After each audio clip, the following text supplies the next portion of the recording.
Hello, everybody. All right, we'll get started. So welcome to the special session of the Faculty Senate. In light of recent events surrounding outside interference in the journalism faculty hire, I've called a special meeting to address issues with tenure, hiring, and DEI. Note that this Zoom meeting is only available to current faculty senators and Texas A&M administrators that were invited as guests personally by the faculty speaker. All others will be removed from the Zoom. Anyone is welcome to join by the live stream channel available on the Faculty Senate website. If you need a reminder of the Zoom features used in our Senate meetings, the Zoom tip sheet can be found on our website at the top of the current agenda page. At this time, please make sure your microphone is muted. Secretary Klein will be monitoring the raise hands function. He will verbally identify you, then you can unmute your mic and ask your question. In fairness to others, please limit yourself to one question at a time. Senator Klein will also be monitoring the chat to convey messages as necessary. So please send any chat questions directly to him. We are using the registration function of Zoom to track attendance. Most visitors today have been asked to view the meeting via our live stream, but our guests and administrators who may be asked to answer questions are joining via Zoom. Visitors wishing to address the Senate may make this request by sending a chat message to Senator Klein or by using the raise hands function. Finally, if a senator wishes to offer a motion during today's meeting, please raise your hand at the appropriate time and ask to be recognized. I now proceed with the speaker's comments for today.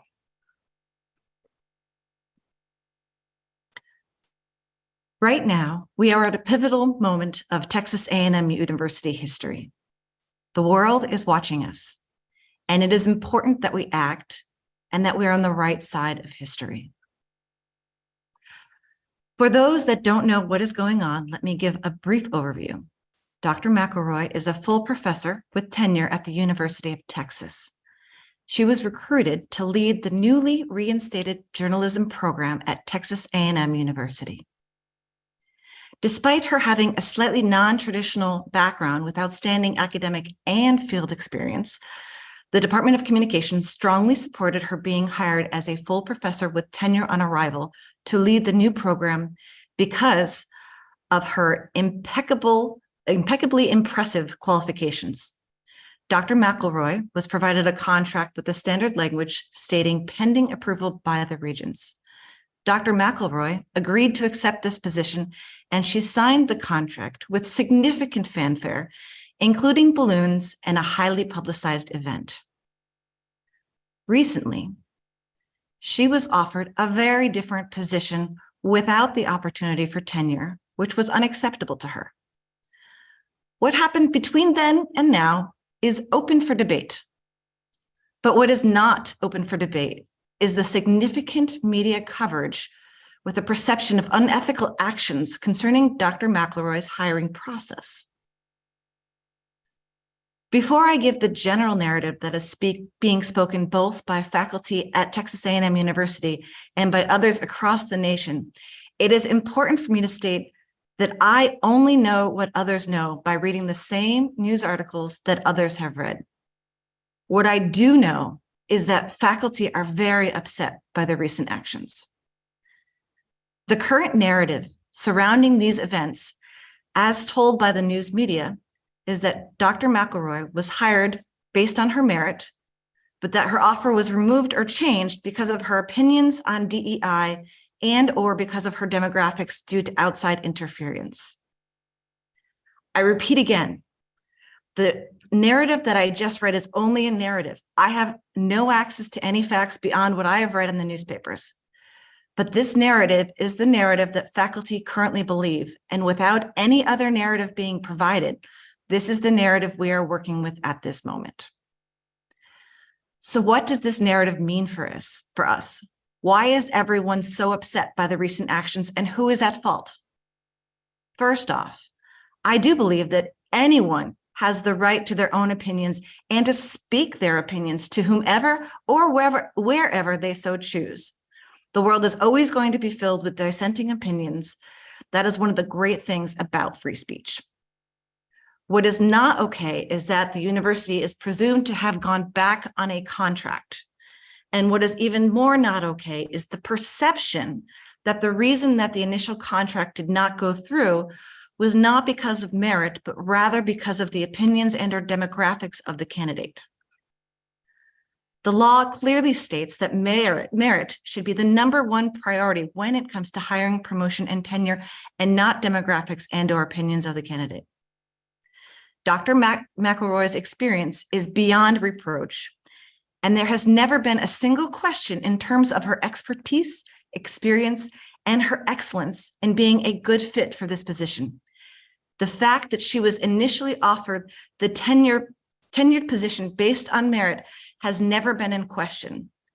And that is what the biggest issue has been over the recent events.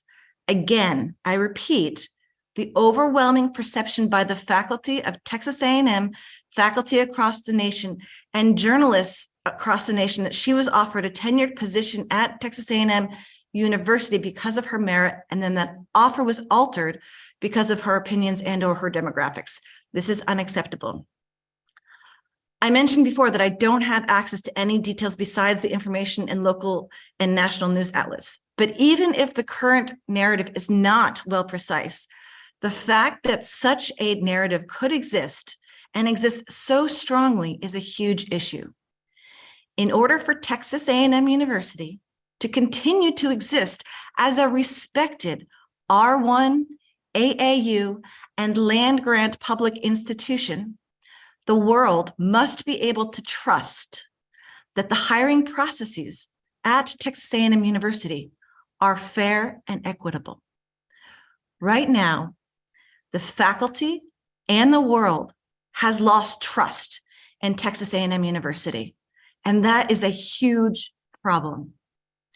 Respect and integrity are core values of Texas A&M.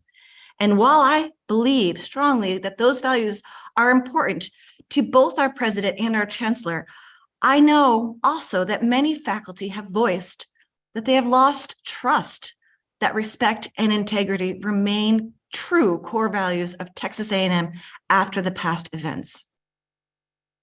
I love Texas A&M University.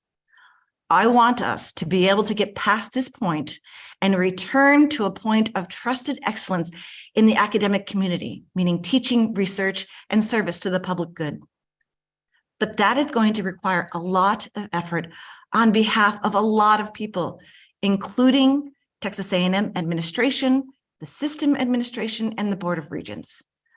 I know that everyone in the A&M community wants A&M to be a preeminent, trusted institution of excellence. I just hope we have what it takes to get back to that point. Now, before I pass the mic over to President Banks, whom I hope in her leadership role can help us, guide us to where we need to be, I want to mention one more thing. As Speaker of the Faculty Senate, I am very aware of many instances of inappropriate overcreep of outside influence into our course curriculum. I would like us to save that for another meeting. I fully recognize the importance of what is going on in that arena, as well as its potential relationship to the events at hand. And I promise to dedicate significant time to fully address those issues out as well.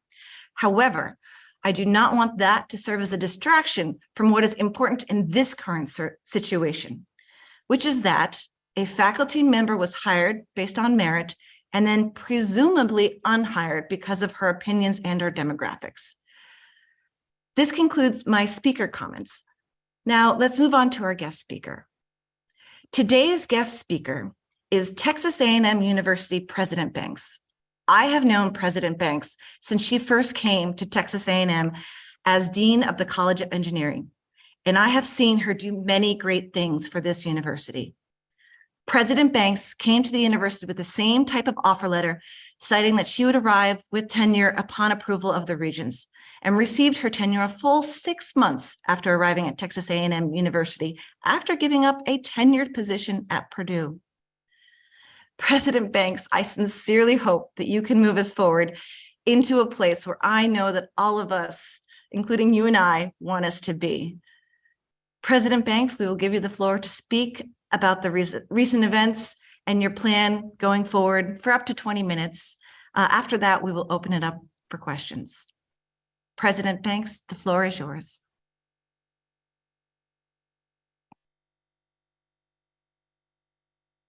And you're muted. Sorry. You would think that somebody in technology could figure out how to use Zoom, so forgive me.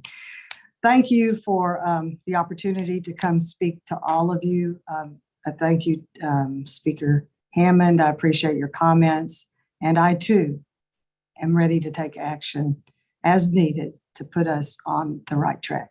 I will say it has been a difficult week for Texas A&M. I'm saddened by the negative attention that we receive. It's been detrimental to our shared goals and vision. I'm sorry, very sorry, sincerely sorry that Dr. McElroy will not be joining us. We all had great hopes for her to come and lead the journalism program that we just established fall of 22. We are in this very unfortunate situation.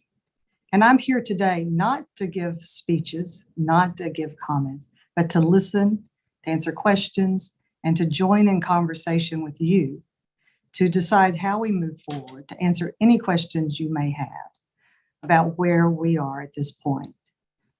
We want to make sure that everyone feels welcome at Texas A&M. It's extremely important to me, and I've mentioned that many times in speeches and also conversations with each of you. However, it may not appear so to those outside the university at this time due to the media attention. We must recognize that. I must own that as the president of this university, but I want to correct it. This is an amazing university. I'm so proud of what we've done in the past.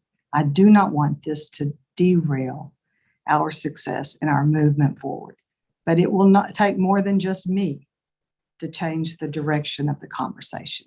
It will take every one of us, all of us, to agree for the next steps and to move forward in a unified way after shared conversation. So if it's acceptable, Speaker Hammond, I would like to stop comments now and listen and answer questions and truly move to a point where we can discuss actions at this time. Thank you, President Biggs. I really value your comments just now and your willingness to listen and work with us. I very much value that. Thank you. Thank you very much for that openness that you've just demonstrated. Okay, well, now, before we open it up to questions, I would like to ask faculty to limit themselves to one question to ensure a wide number of faculty can present their questions. Additionally, we will cut off questions that are over a minute long and any discussions that are over 5 minutes long to ensure that many questions are able to be addressed. Secretary Klein, in addition to monitoring the chat, can you also keep track of time? Additionally, because we also want to have time to discuss a potential resolution, we reserve the right to cut off this discussion after an hour. All right, at this point, we are free to start a discussion. Please raise your hand or put a question in the chat. Angie Hill-Price, Speaker-elect. I agree with you, Speaker Hammond. Everyone has the right to free speech, and I think that's extremely important, but no one has the right to have that speech taken into consideration and context when they're not part of a formal process.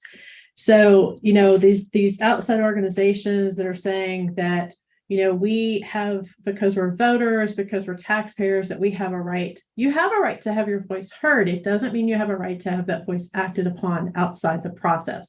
We have a very clear, formalized process for all of this stuff at the university.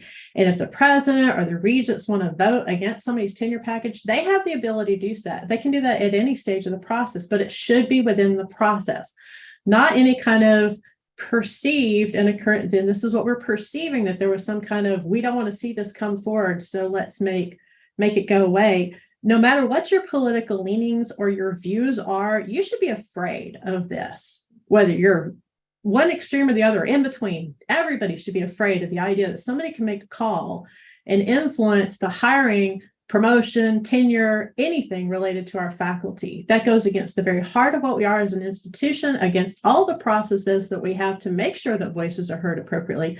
And if administrators or the regents or whomever want to make those decisions, they can, but they need to do it in the sunshine and public where everybody can hold them accountable for their decisions. Thank you.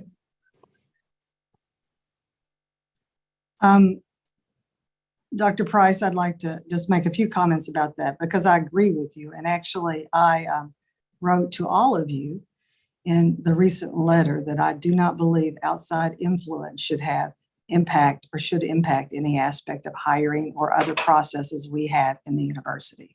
We've worked very hard, I as a dean as well as president, to make sure that we have SAPs and rules that make sense and that has been discussed broadly throughout the Senate, but also throughout the university. I believe that we have good processes, good procedures, and excellent rules and SAPs at this time. So I do agree with you. Now, I will say that, as president, I do receive a great deal of input, as any of you would expect, on so many issues. Every decision, I receive input from many different stakeholder groups. However, it's my job, my responsibility to ensure that that input does not affect any decision that's made at the university regarding steps forward in our basic actions. I will say that what's really important, I think, for me and for everyone to remember is that Dr. McElroy received an offer for tenure upon arrival by the university, submitted by the university. She came to campus, she signed that agreement. That agreement has not been revoked.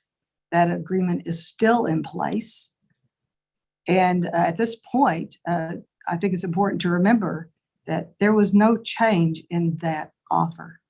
She could have accepted that offer at any time. And we were excited about her coming. In fact, we scheduled a workshop on the vision of the journalism program for August with the assumption that she would be here.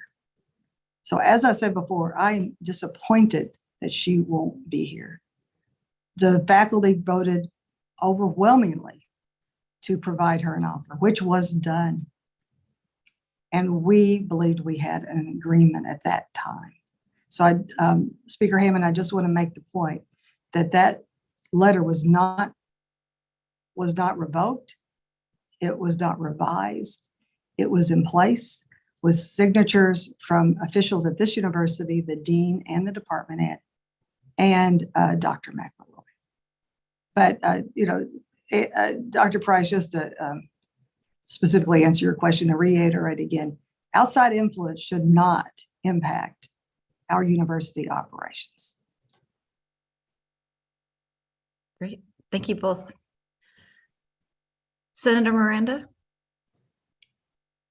So thank you, Dr. Banks, for coming in and taking questions from us. And I do, like Speaker Hammond, I'm basing my comments only on what I've read. No intimate information on this matter, but it does not make sense to me that there was this series of events of an offer of full tenure on arrival, followed by an offer of a one-year appointment. And I think the university and you, Dr. Banks, have not done a good job on communicating with the faculty what happened and what the pressures were. And I'm a great believer that sunshine is really important in order to promote confidence. Frankly, from the outside, this feels like a lynching. And it's hard to ignore the racial animus in here. It's very hard. And I think you need to take that into account. And indeed, if you were being subject to a lot of pressure, I think you owed it to the faculty to resign if that was the case. But you have not resigned, so I'm assuming that there are other things in play. And I'd be very interested in hearing your explanation of the intervening events. Thank you. Absolutely. So as I said, my understanding was that Dr. McElroy had signed the offer. We had accepted um, uh, her agreement to come to Texas A&M August 1st. I don't get involved in the actual day-to-day negotiations. And usually, if there are negotiations or discussions of changes or at least interest in other types of arrangements, I would say that's done at the dean's level, it's done at the department head level. You all know that. So based on what I understood at all points in this process, she was coming. Dr. McElroy was joining us August 1st. Whether or not there were arrangements or discussed beyond that, I wasn't involved in those conversations. I can't tell you for sure what happened. I can't tell you for sure who said what. That is not something I know. But what I do know is Dr. McElroy received an offer, as you said, of a professor as with appointment of a full professor with tenure with the approval of the Board of Regents. And I know that I can't really respond to that period in between when she accepted that and when there were problems, and she ultimately decided to reject the offer. But I can tell you from my perspective, she was coming. In fact, I was so convinced that she was coming, we arranged for a workshop for her to present in August, and she had agreed to. I understood from others. I really did not have any information that the negotiations were not on track.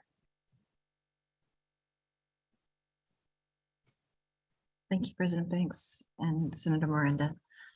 Next, we're going to go to Senator Haney, and after that, we're going to go to Andrew. There's a bunch of questions he's received anonymously that we'll handle, and then we'll go to Senator Moyna.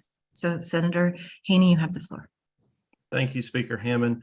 Thank you, Dr. Banks, for coming in to speak with us and answer these questions. I'm still trying to get my head around the timeline of it. As you said, there was an offer extended with tenure contingent upon Board of Regents agreement. And then Dr. McElroy accepted that. And then something happened. And then another offer was made. I'm still trying to understand what that X factor is. And if Dr. Anand or Dr. Sams could speak to that, if you yourself are not aware of that event, could someone please explain what happened to prompt the additional offers? Thank you. I will.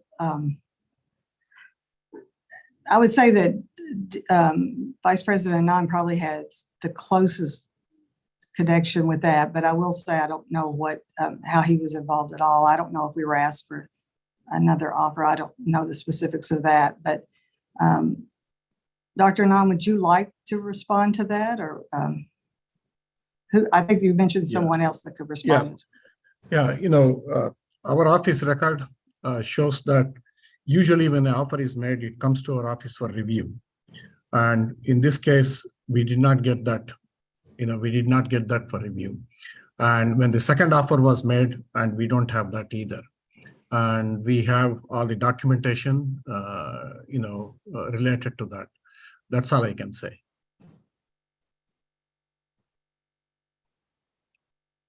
Okay, thank you both. Andrew, would you like to follow through? Or Adam, did you want to respond to that, or?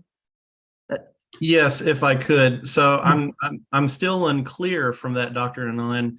You're saying that you have no record of an offer being made or that it was accepted. I mean, who at the university oversees this? Who guides this process? I'm sorry. The standard procedure is that when the offer is made, especially on tenure upon hire or any offer, they send us a draft copy for our review. Okay. And we review, and then we say, yeah, this aligns with our requirements and our regulations, and go ahead. And since this happened, we have taken additional step, and we have added a line for my signature. Okay. And in this case, the offer was made and offer was executed, and we found that in the Interfolio portal. Okay. And To our knowledge, it didn't even go to the dean's office, and it was executed at the departmental level. And the second offer that was made in the APT faculty offer, same thing happened. So by the time we got involved, it was after the fact. Does that So, answer your questions, Adam? so are you saying this is something that came from Dr. Bermudez and didn't go through the proper channels, the first offer? I'm not understanding Well, who actually signed off on it, since it was handled at the departmental level. all right, thank you for clarification. And these things are all documented, and if there is a FOIA request, what I'm telling you will bear. So Thank you. Thank you very much to all three of you. Next, and Secretary Klein, can you read a couple of the questions? So the first question is, can the president confirm what has been covered and reported in the Texas Tribune as being accurate? I don't have the article in front of me, but what I can tell you is that if there was a statement that the initial offer, the accepted offer has been revoked, that is not true. It was never revoked. It was never pulled back, and there was never an agreement of revising that offer. In terms of conversations or statement made by Dr. Bermudez, I was not in those conversations. I will say that Dr. Bermudez mentioned that he felt that the negotiations were on track, and that's what I knew. Would you like to specifically mention, Andrew, the question on what statement was not I had, that's all the information I have. I read it directly. Okay. We did receive a letter from Fire. I do know that, but the letter was incorrect again because it stated that we revoked the initial offer, and that is not the case. But if you have any other questions about the specifics of the article, it has been a while since I read it. So we'll address it, but I don't remember other comments in the article. So a second question was, do you think Dr. Bermudez should have resigned? I believe that administrators make their own decisions as to when is the correct time for them to step down. I respect his decision and I accepted his resignation. Tracy, why don't we take a few more questions here and I'll dig some more up in the chat. Perfect. Thank you, Secretary Klein. Senator Moynihan, you're up and have the floor. Thank you. The article which I just shared with Senator Klein, I meant to send it to everybody, but I only sent it to him. So you can forward it if you wish to everybody. The final offer that she claims to have received came to her on July 9th, 2023. Who was it signed by? And where is a copy of it? I will go back to Dr. Anand, but I made the assumption it would have been signed by the dean and department head. But Dr. Anand?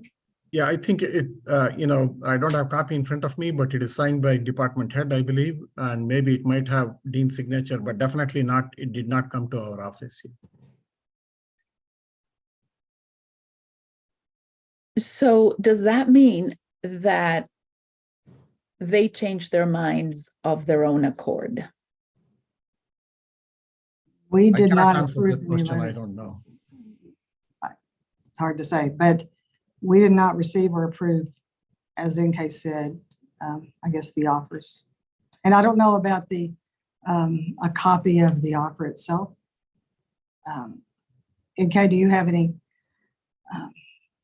copies? No, I'm checking with Lona, to find who signed the APT offer. We would have to ensure that we legally are allowed to release documentation on personnel matters such as a contract. So this is the 1-year contract that we're talking about, not the APT, because there was an APT offer for 5 years renewable, but this is the 1 year at will. I'm citing the newspaper. That's Yes, what I go so, by. yeah, And so I think that that's a very good question. If the newspaper stated that there was a 5-year offer made, we cannot find any documentation that there was a 5-year offer made. There was no documentation at all that NK, I believe I'm stating that correctly, that we're aware of a 5-year offer. Yes, you are stating it correctly. But she did share these letters with the Tribune. So those letters exist somewhere, presumably on university letterhead, because otherwise the Tribune would not have used them. I would imagine that, journalistic integrity would require them to use information that they believe that their quite solid ground is authentic. So this is, the mystery deepens. Yes, I mean, we don't know. We haven't seen them. We haven't seen copies. We haven't seen drafts of the 5-year contract. So you would have to ask the editors of the Tribune to share those with you. Thank you both. I thank you, all three of you. Okay, next we have Senator Arroyave.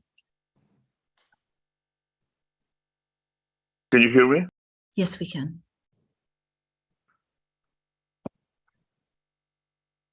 But you've just muted yourself again. Okay, Can you hear me now? yes. Sorry, I'm calling in from Istanbul, so my connection is really bad. I'm going to make a statement first, and then a question. My statement is the following. I have been in search committees at the department level while NK and Kathy led the college. And to my mind, what is happening right now is a complete surprise. Every single, hire for department at the department head level position that I was involved with, there was full control over the details of the offer all the way to the dean's office. So the fact that right now apparently there was a rough offer from a department head or a dean, and that the president and the executive vice president, the vice president for faculty affairs was not aware of this is very surprising to me. Now, if that is true, right, and there was this lack of command and control in a very high profile offer to a very high profile program that was being resurrected at Texas A&M, we don't exhibit a very good image of competence to the outside world. We are embarking in high profile searches for example, for the vice chancellor for engineering, right? These people who are being selected and interviewed for these positions, how are they going to believe in the seriousness of Texas A&M when this fiasco is going on? Apparently, no one knows who made the offer. No one knows how many offers were made. Nobody knows who signed which offer, and nobody knows who read or wrote those offers, right? And, frankly, we look as incompetent, right? I don't have confidence in our ability to hire the best people that we need to take the university forward. And I'm speaking as a member of the search committee for this vice chancellor for engineering position, right? I question whether I should be even member of that committee anymore, because I don't trust the administration in their ability to hire the best. Frankly, I am extremely disappointed in what is going on right now at the highest levels of my university. And I'm really saddened by this. The APT faculty hire was signed by the department head, and there was a space for dean to sign, but there's no dean signature. So I would just say that I'm embarrassed that we are in a situation where we have an offer that was released without the proper approvals. I'm surprised by that as well. I think we both were when we determined that that was the case. However, it's important to note that we honored that letter. We honored all the letters because it was no fault of the candidate who was very, very qualified, that our administrative structure broke down. And as I said before, I think if you look at my history of running a very large college, it had never, ever occurred to my knowledge before, while I was dean, and evidently while I've been president. So it's embarrassing. I take responsibility for it, as I should, as the president of the university. We will ensure that all deans and department heads in the future understand the process before an offer is made. We believed that we had communicated that in the past. Obviously, we did not do an adequate job, because in this case, proper procedure was not followed. I will say again that the offer letter that was given to Dr. McElroy through this process, which perhaps was not complete, was absolutely honored by our university. Because again, the fault lie within our organization, certainly not a candidate.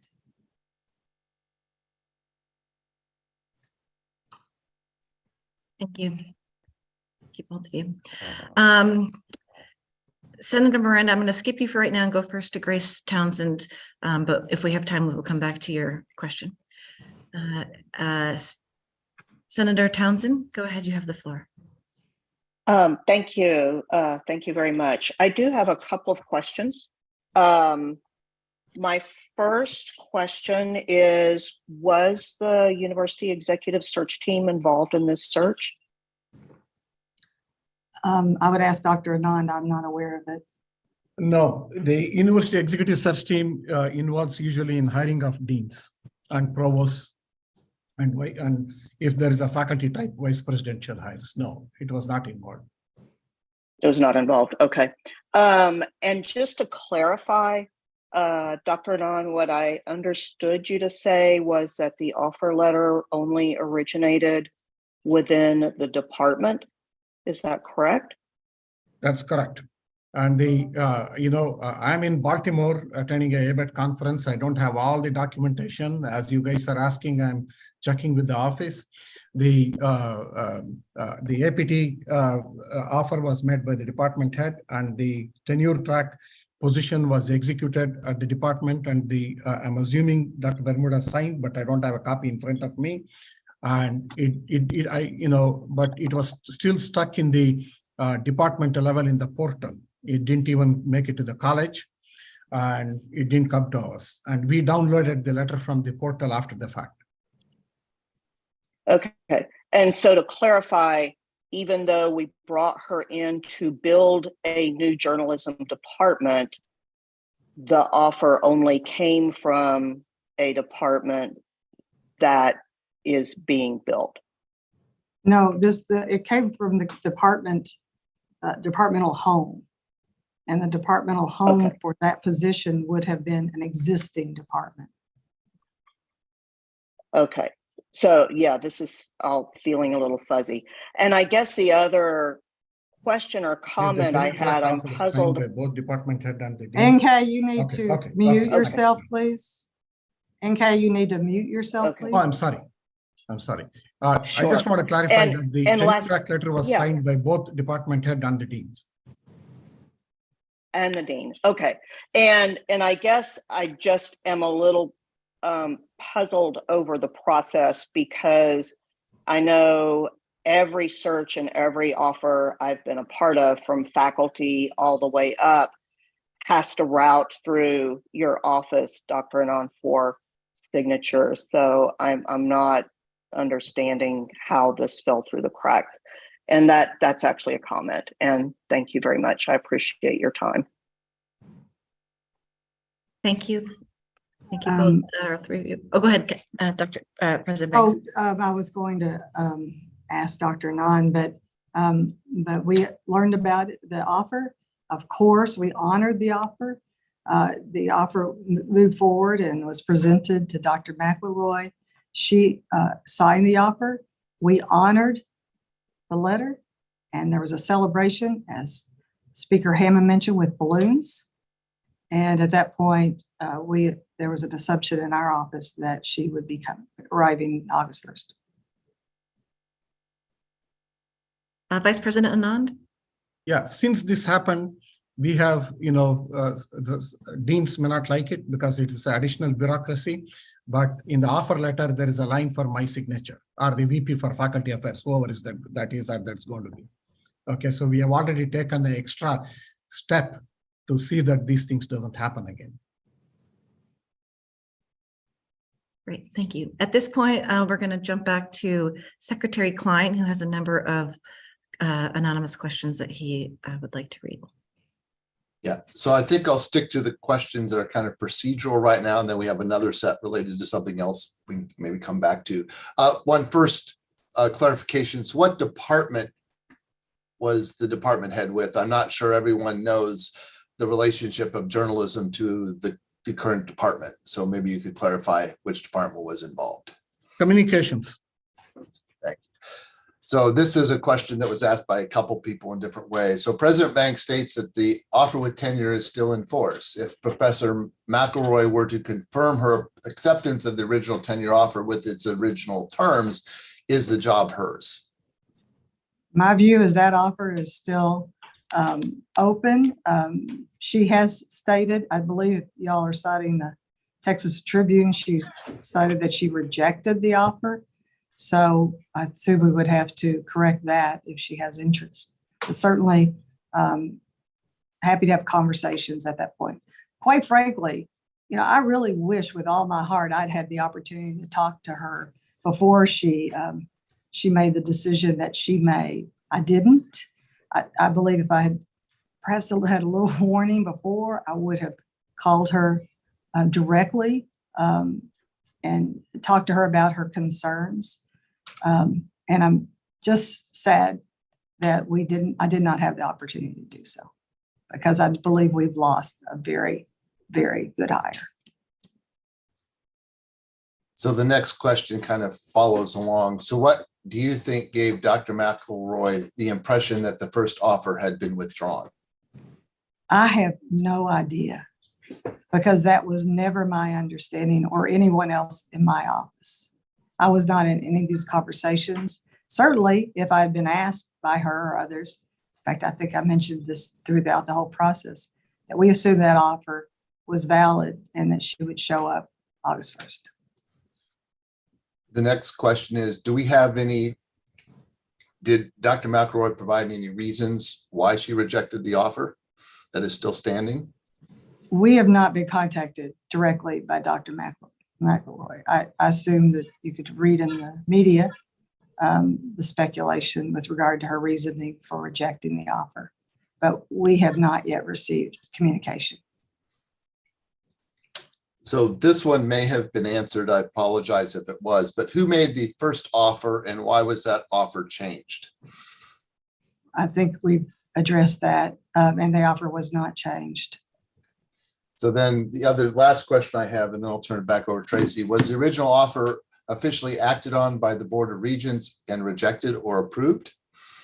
No, what we gleaned from the portal is that she gave 3 names of recommendations, and it had not gone through college TNP committee, and the departmental committee informally, agreed to hire upon tenure upon hire, and even there was no formal discussion and voting done at the departmental level itself.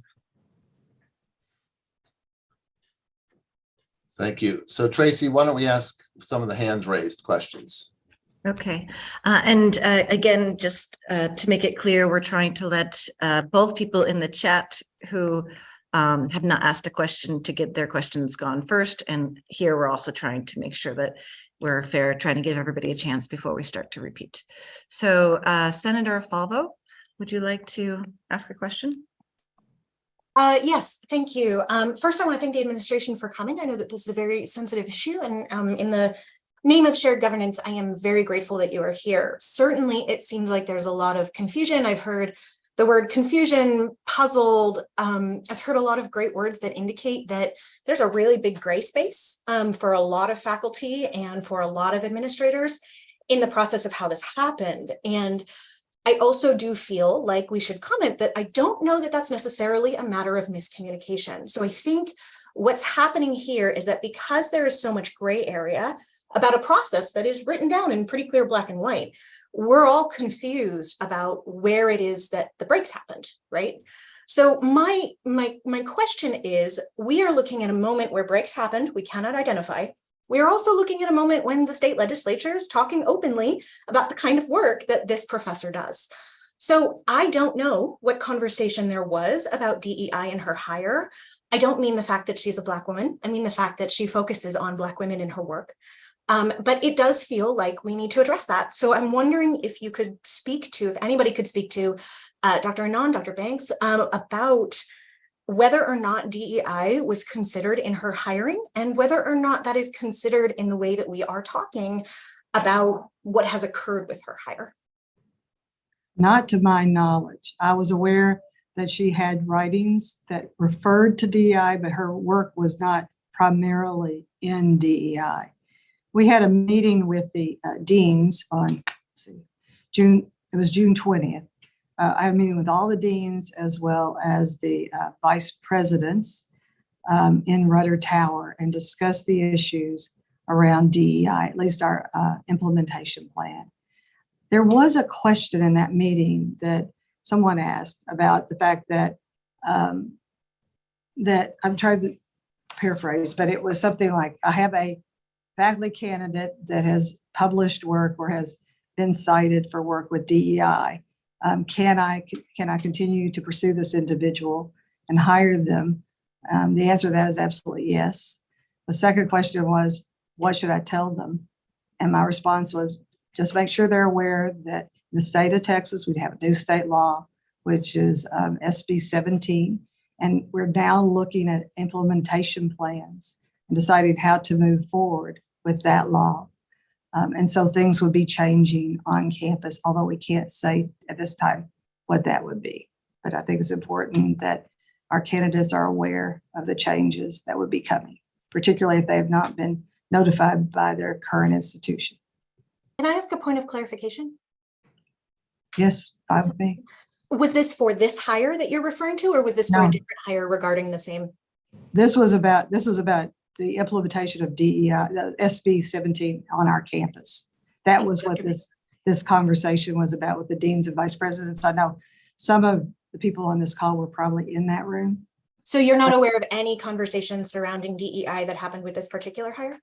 Not in the area of her work, because her work was pretty straightforward. I don't think it was DEI kind of research. However, I'm positive that Dean Bermudez mentioned, as all the deans were instructed to do when we have new hires right now when we're in the transition, to talk about the fact SB 17 is in place and there will be changes on our campus.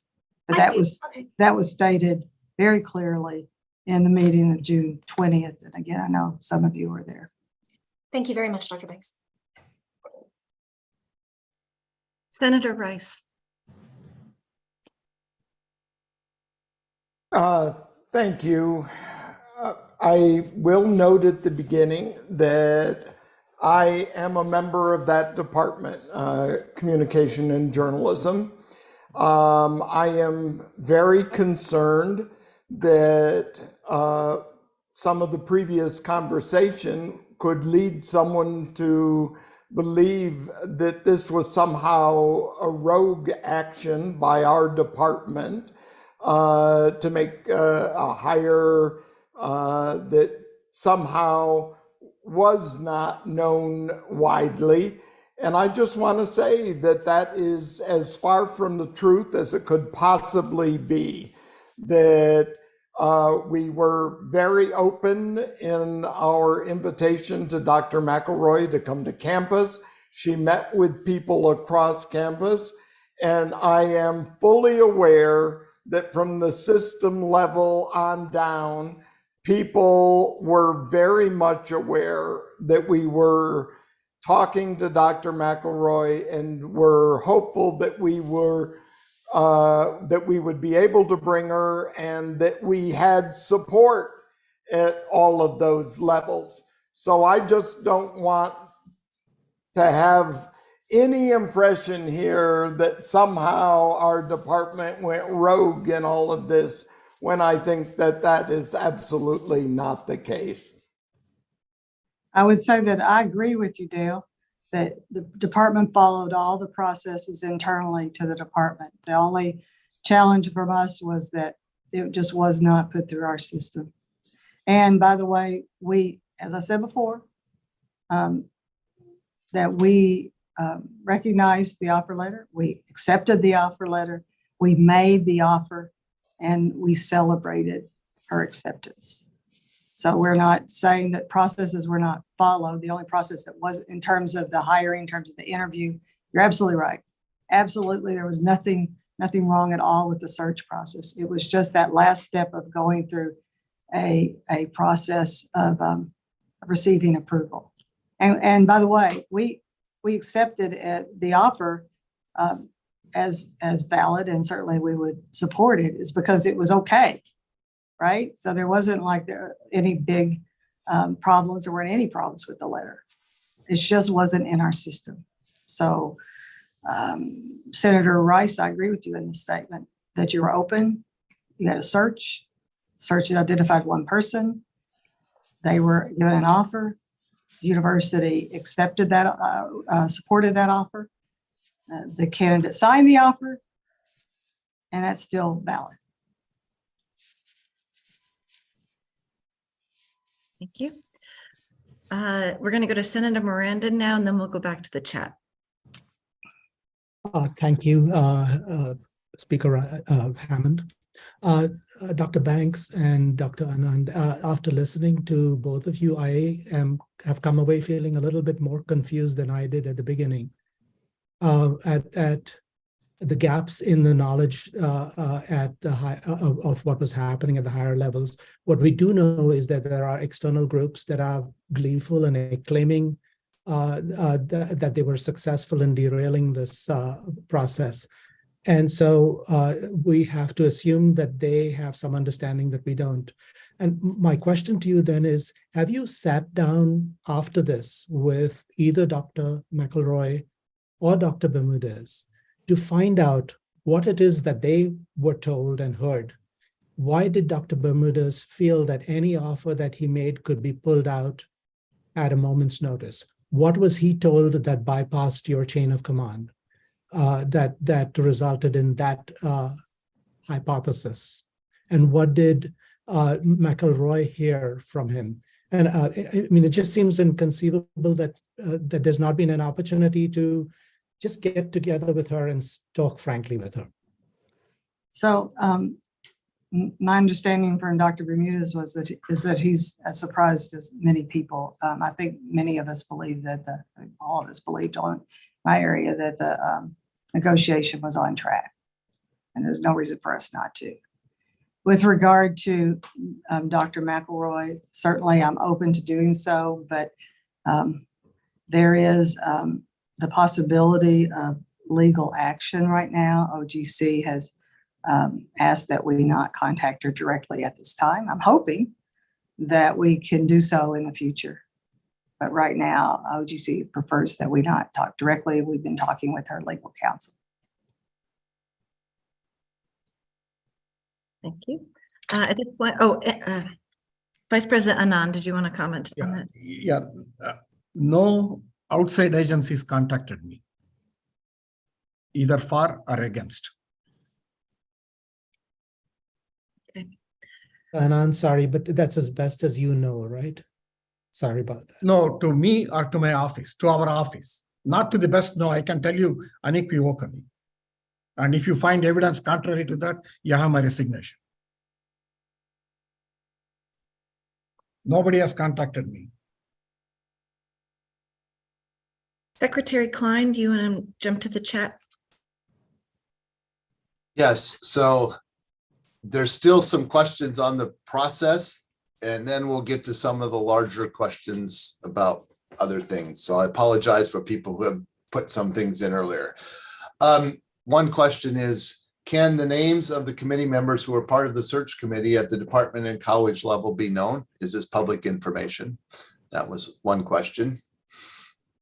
I could just speak to that. I think that's open knowledge. Speaker Rice, you would have to address it from the department level, but I think it was open information as to the membership of the search committee. I believe it, I mean, I'm sure it actually included faculty, so, but I don't know the specifics. If we're speaking, pardon me, if we're speaking about the search committee at the department level, yes, those names were public, and they were involved in a lengthy search process that lasted more than a year and brought other candidates to campus as well. So, and it was a very open and transparent process the whole way. So I have a couple questions around the tenure versus non-tenure question. So one of the questions is, if she would accept the offer, could she still expect tenure approval? She would have to go through the process, but certainly she would, it's tenure upon arrival. Let me just make sure that I was clear. Tenure upon arrival does not mean that you don't have to go through the process. You have to go through the process.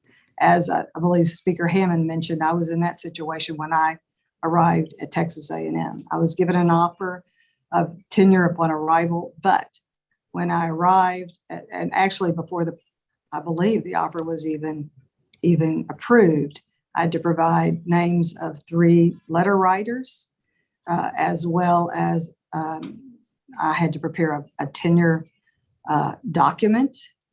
At that point, the document itself must go through officially the departmental tenure, promotion and tenure committee with an official vote.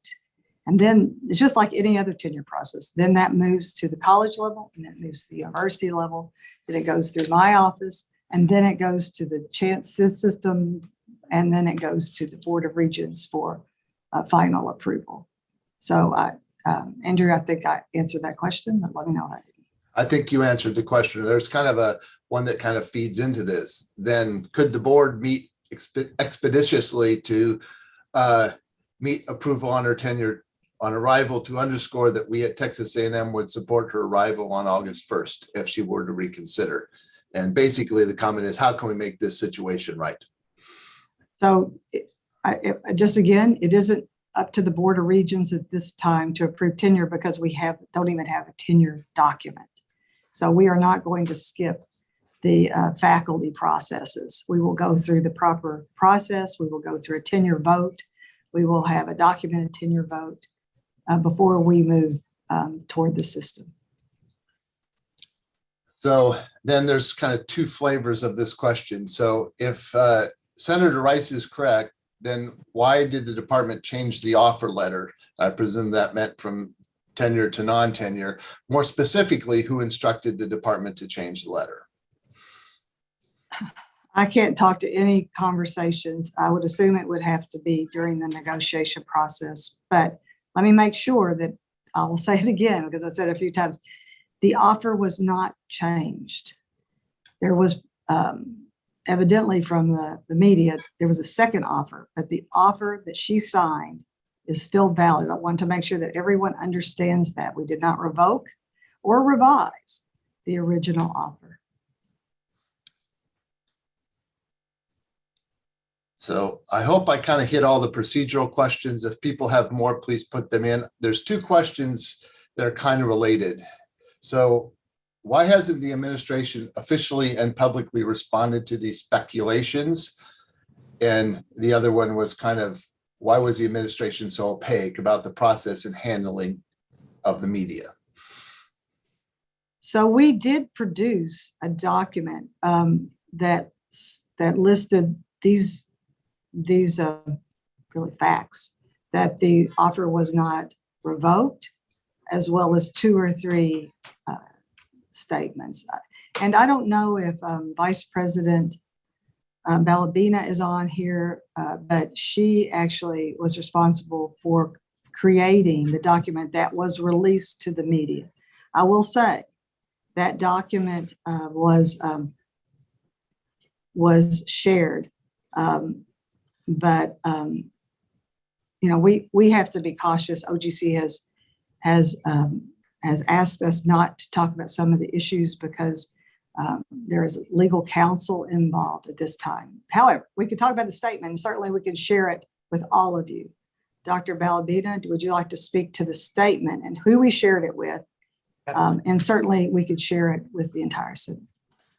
We did prepare a statement in response to the media. They took some parts of the statement and wrote about them, and they did not take other parts. And in follow-up to this meeting, we can share that statement with everyone on the call. It primarily listed some steps in the process, and at the end, it said very clearly that we regret that this happened, quite frankly. So we will provide that to this group after today's meeting is over.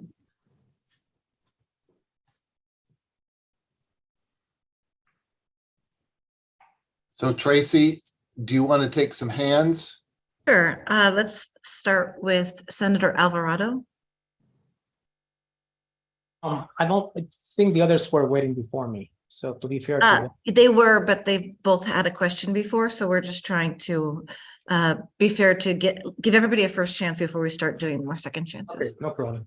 Well, thank you for letting me talk a little bit. So I guess the first question I have is it fair to say that no one within the administration was responsible for managing this situation from beginning to end? It looks like it went from one office to another office and no one knew what happened afterwards. And, it looks like things got lost. Is that fair to say? I mean, we have processes and we followed those carefully. The process that wasn't followed was the process to receive approval by the Vice President for Faculty Affairs. And I will say that the question is, maybe you're asking, and please, Senator Alvarado, explain if I'm not correct in this. Well, the question is very simple. Was someone responsible for taking the offer signed by Dr. McElroy, making sure that it went through all the steps, all the way to the Board of Regents to be approved? Or was just something that was done using Interfolio? I'm not sure. If someone was responsible for managing the situation from beginning to end. Well, I will say that just one point about that. The Board of Regents does not become involved in offer letters. The Board of Regents would become involved in approving tenure. So the process is usually managed by the dean's office or the department office. But as I said, what we have done, and we're looking at all ways that we can improve this, because obviously this is the first time that I'm aware that anything like this has happened. But we must correct it. But what we've done is with Dr. Anand having a signature on these letters, then we are clearly stating you cannot submit these letters, a letter to a candidate until it has Dr. Anand's signature on it. So yeah, that's all I can say. Dr. Anand, would you like to say anything else? Yeah, Dr. Alvarado, we have templates for all kinds of hires. Okay, those templates are transparent. They are posted on the intranet. And the department head did follow the template. In fact, the very first paragraph of the letter with tenure upon hire executed clearly says that this is subject to approval by the Texas A&M University, Texas A&M University system administrators, and the Board of Regents. Okay, so they thought that first paragraph is very clearly there. What is the next step? The next step is that the candidate gives the list of references, and the department gets the letters, and the department votes, and then it goes to the department head weighs in, college votes, and committee votes, and then the dean weighs in, and then it comes to our office. And then we don't have a university level committee yet, but in fall we'll be establishing one. And then we send it to the president, and president sends it to the systems office, chancellor weighs in on it, and then it goes to the Board of Regents for approval. All we have in the portal is the names of 3 people as references. There were no letters. Okay, so there was no official vote at the departmental level. So to answer to your question, did the Board of Regents weigh in on this? It's moot. But we had a signing ceremony, right? With balloons, right? See, that is the subject to the letter is, that doesn't mean look, that same thing happened to Dr. Banks and happens to many other people. Now, some people, they say that I will not accept the offer unless my tenure is approved. And that's fine. We respect that, right? And it takes 7, 8, 9 months. And in this case, right, just like Dr. Banks signed on without tenure, she signed on it with, without tenure. So these are the steps that, like in our home college, I can give you examples where people have, especially after the discussion on SB 18 started in the legislators, people have refused to sign on until their tenure is approved. I understand all the technicalities, but I think this is a leadership problem. I mean, plain and simple, right? So I know we have steps along the way, but how did we get to this point? Well, I mean, I believe that we have to prove the process. There's no doubt. I mean, I can't tell you that the process worked correctly because it didn't.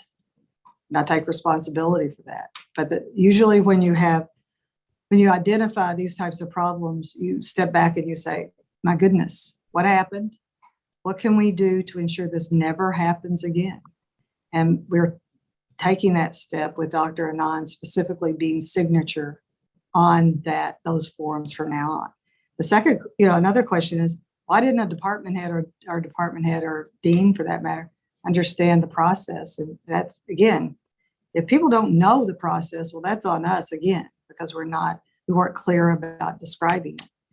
So again, we're trying to educate everyone about the process, that the approval has to happen before the offer is made. I just have one last question, and then I turn my mic off. Do you think it's appropriate to reach out to Dr. McElroy and say, your first offer is still standing, please join A&M, despite all the negative coverage in the media and everything that has been said in social media? Do you think that's appropriate to make that effort to her? I mean, to approach her and say, just come over? So again, OGC is handling this at this point. And I think there's legal counsel involved. So perhaps at some point I can talk to her directly, but it's not at this time. Okay, I mean, again, as I mentioned, I would if I could, but at this point, I cannot put the university in jeopardy. At least that's what OGC is advising. Okay, thank you.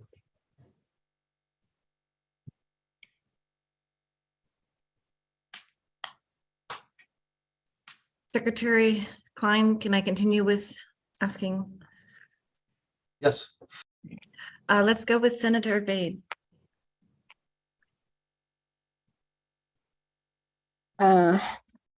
Thank you, Dr. Banks, for being available to take questions, and also Dr. Anand.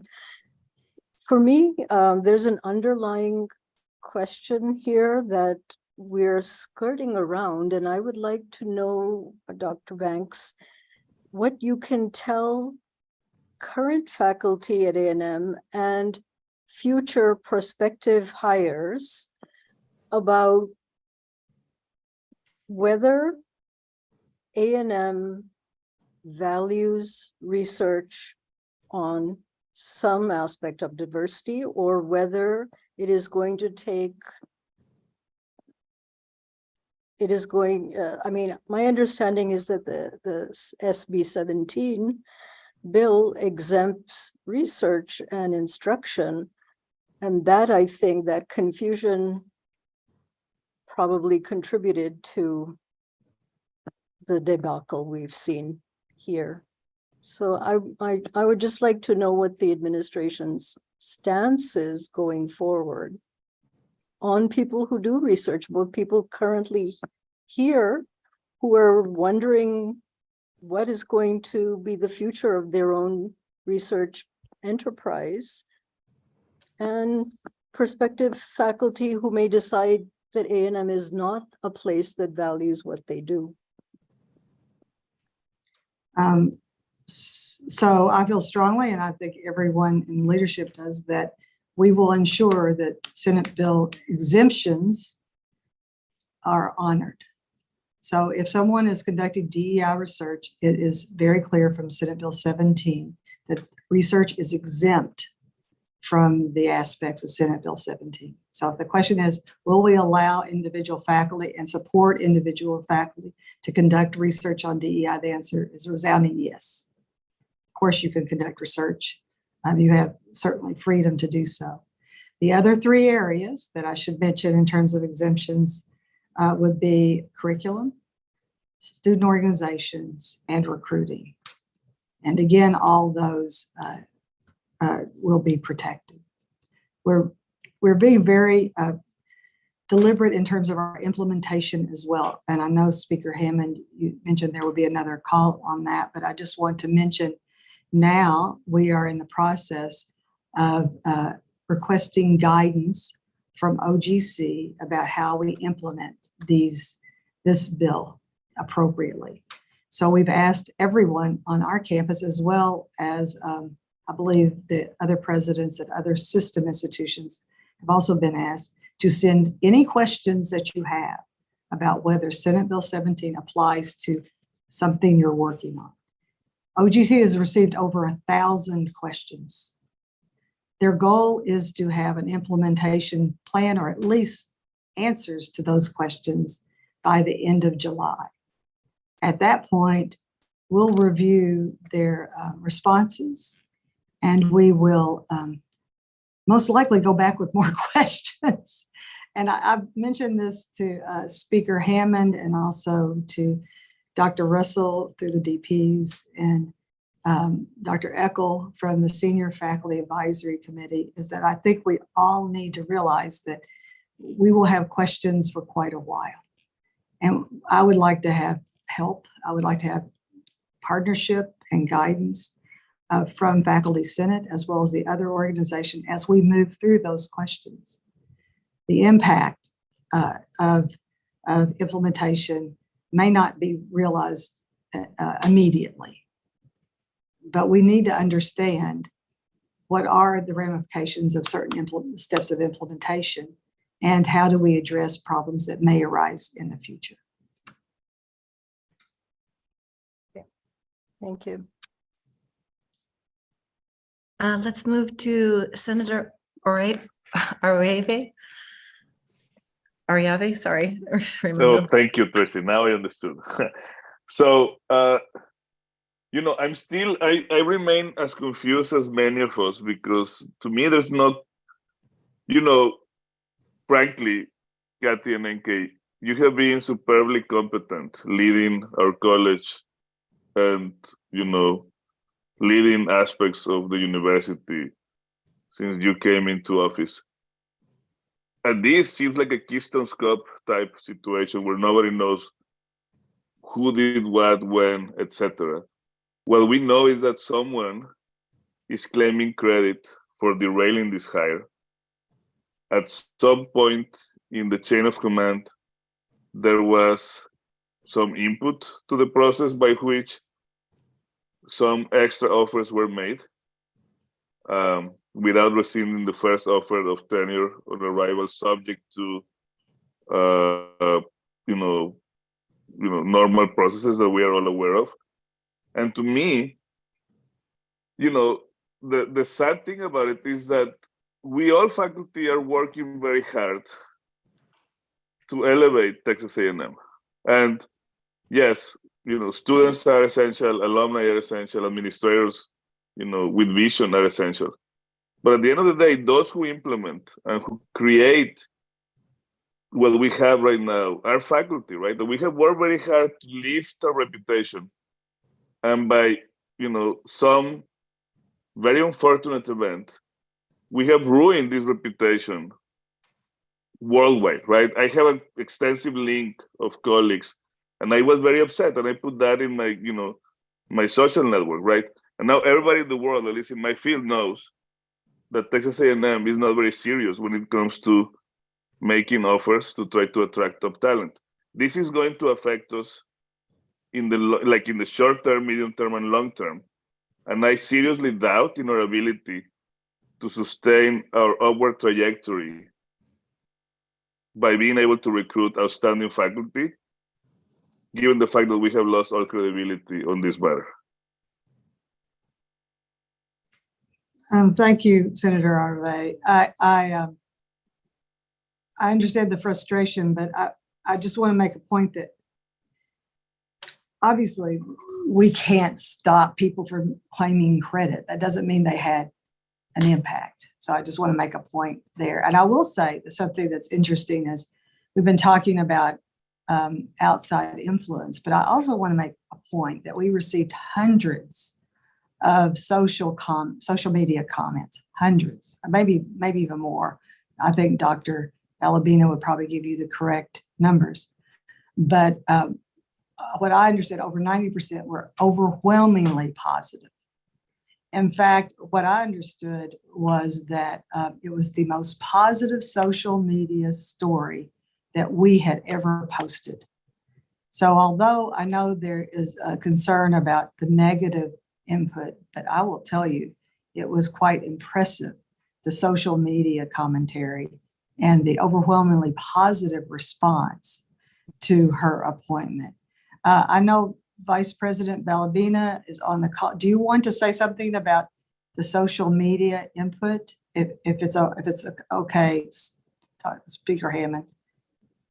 Sure, I'll just briefly say that our social media coordinator sent an email. Some of you may have seen it because I think it made it into one of the media releases, but 90% positive, incredible social media reaction after the signing event for Dr. McElroy, and incredibly positive interaction in general related to her hiring. Hold on. I just want to make a point of clarification. Those positive, overwhelmingly positive responses, right, were before the fiasco happened. Right. And all those responses that were very positive about the appointment of this very accomplished scholar in journalism to relaunch a program that was a priority by this administration are probably not thinking very positively and highly of this administration, given what has transpired, right? So I don't want people to be confused. The positive response was because of the initial offer. If you ask those people what they think right now, I guarantee you that the 90% that were positive are probably 100% negative now, given what has transpired right now. Okay, so let's be clear. And to your point, to be very clear, you're exactly right. We monitor social every day. Our team does a tremendous job. And as you just said, our reaction since all of this is broken has been incredibly negative. Absolutely. And I recognize that. I understand that. I'm extremely concerned about it, and I'm saddened by it. And I know that we will have to take steps and think very carefully about how we restore the confidence of individuals in Texas A&M and this administration. And this is a broad-based concern. So it's internal stakeholders, it's external stakeholders, it's the world in general. So we will have to make sure that we have a very clear plan about how we re-establish ourselves as being a university to which that students, potential students, prospective faculty members would like to join. Dr. Anand, you had your hand up. Did you want to add to this? I just want to answer that, with Dr. Senator Arrivas, this thing, while these things were going on, meaning SB 17, we successfully recruited 2 high-profile faculty to his own department, and with a joint appointment with mechanical engineering. And we are working on another high-profile appointment for in School of Medicine / Veterinary Medicine and College of Engineering. Right, and those things are continuing, and we have been fairly successful in that. And I will tell you all too, as well, is that I am very excited about the future. This is a stumble. We all recognize that. We are addressing it. We are going to ensure it doesn't happen again. But we have some amazing programs in place. The journalism program, for example, will continue. On July 25th. The coordinating board will vote on whether we reestablish the journalism degree at Texas A&M University. I'm very excited about that. I'm very supportive of journalism moving forward. We have many other wonderful initiatives that are underway. We need to move forward and embrace those, but also address the problems that we've had in this particular case.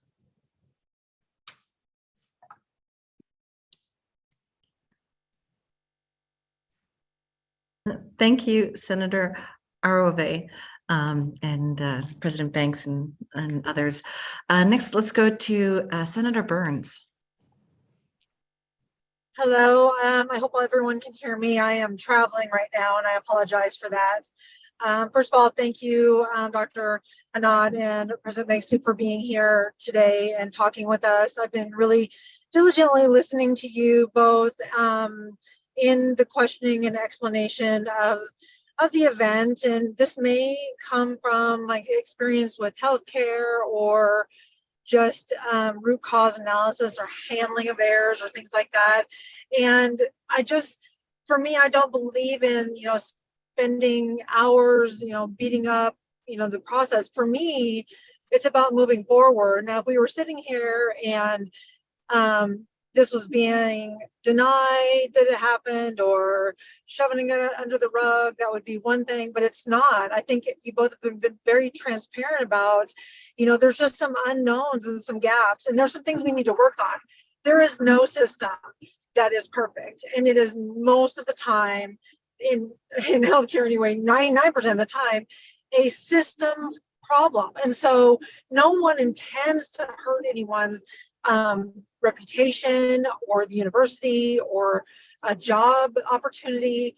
For me, it's about moving forward. And I think what you're talking about so far is that you are moving towards that. For the professor, that's going to have to be handled because of legality reasons. Hopefully in the future that works itself out. But for moving forward, we cannot have this happen to anyone else. And so I think that we would be better focused on moving forward instead of reaching.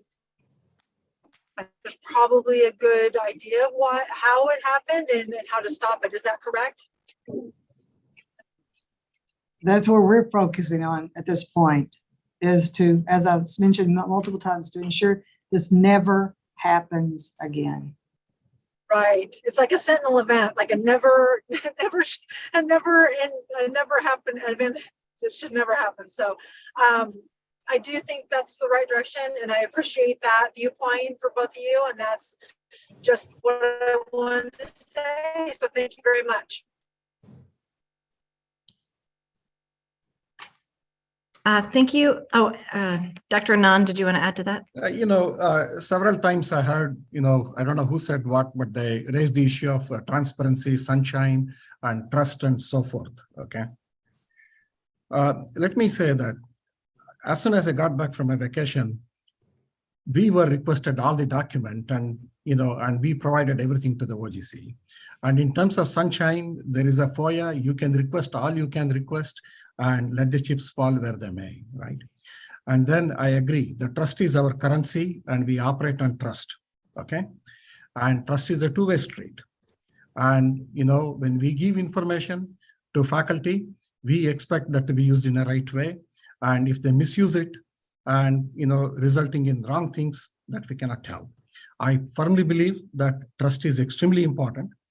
And I also subscribe to the old adage that if wealth is lost, nothing is lost. If health is lost, something is lost. If character is lost, everything is lost. Okay. With this, I will stop.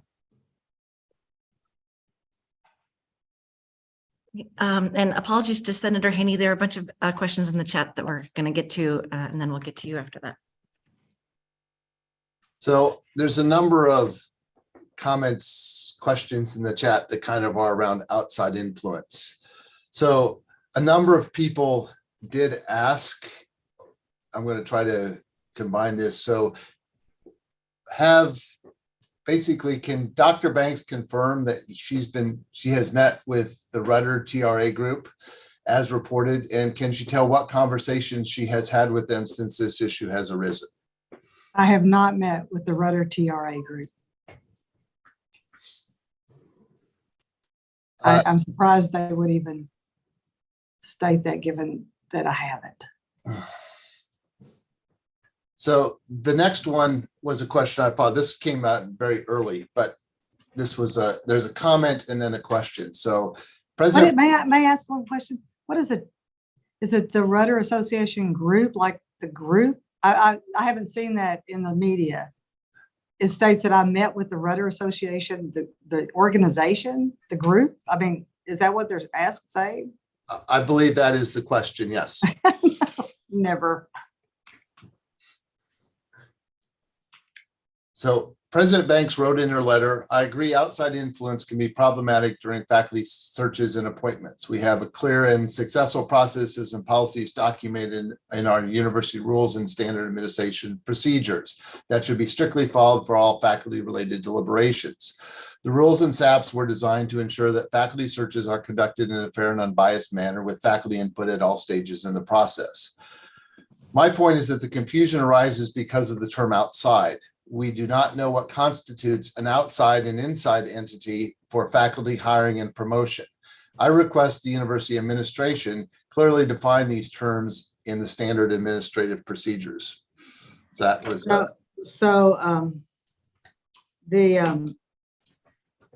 what I would say is that what we consider outside influences is based on AAU definition. It's outside of the governance structure. So the governance structure included, includes the Board of Regents, includes the Chancellor, includes the system, includes all aspects of administration within the university. And I will say I'm still just surprised by the Rudder Association. When I first became president, a number of them 2 years ago came to this building and introduced themselves. But since then, there's been no meeting with any of the group, any of their board, anything such as that. So this will probably lead to the next question. So what assurance can you provide to new TAMU hires who are worried that the Board of Regents won't approve their tenure on hire if they have done research or taught classes on topics that organizations like the Rudder Association do not like? I think the Board of Regents will take the guidance of the university and the faculty committees within the university. I admire and respect all of the members of the board. And I assume that they will not have some sort of bias when they're evaluating tenure cases.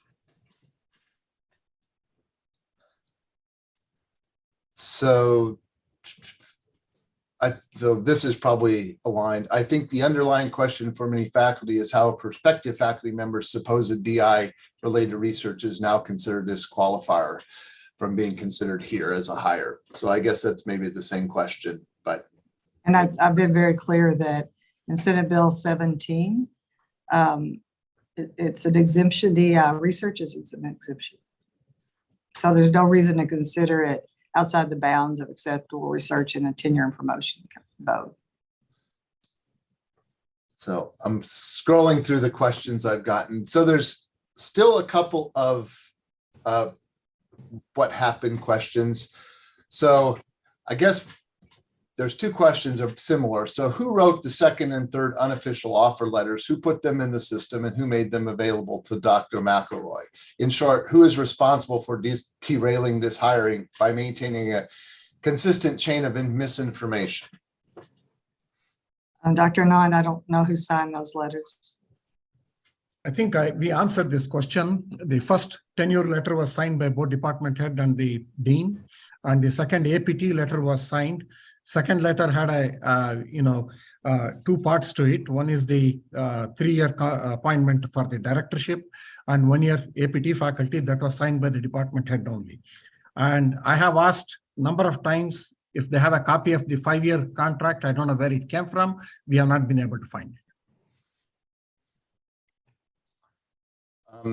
So let me try to ask, I think you've answered this one, but what steps are we taking to improve the image of the Aggie community? I think that's a good broad question.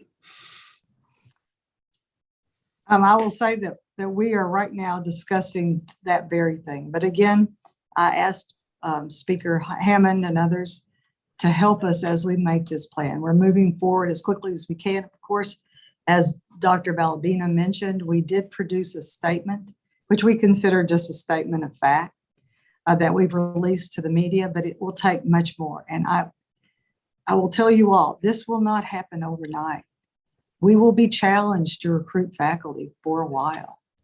We must figure out a way to communicate that we are a welcoming environment for all, that we support all in their research and their academic pursuits. We want excellent people at this institution. We have amazing students. We have to determine how to best communicate that, again, because I think we have been doing an excellent job of doing that in the past. I can't tell you the steps right now, but hopefully a partnership with the Senate, the partnership with the Senior Faculty Advisory Committee, in partnership with the distinguished professors, and in partnership with CPI, we can develop ideas for next steps to do so.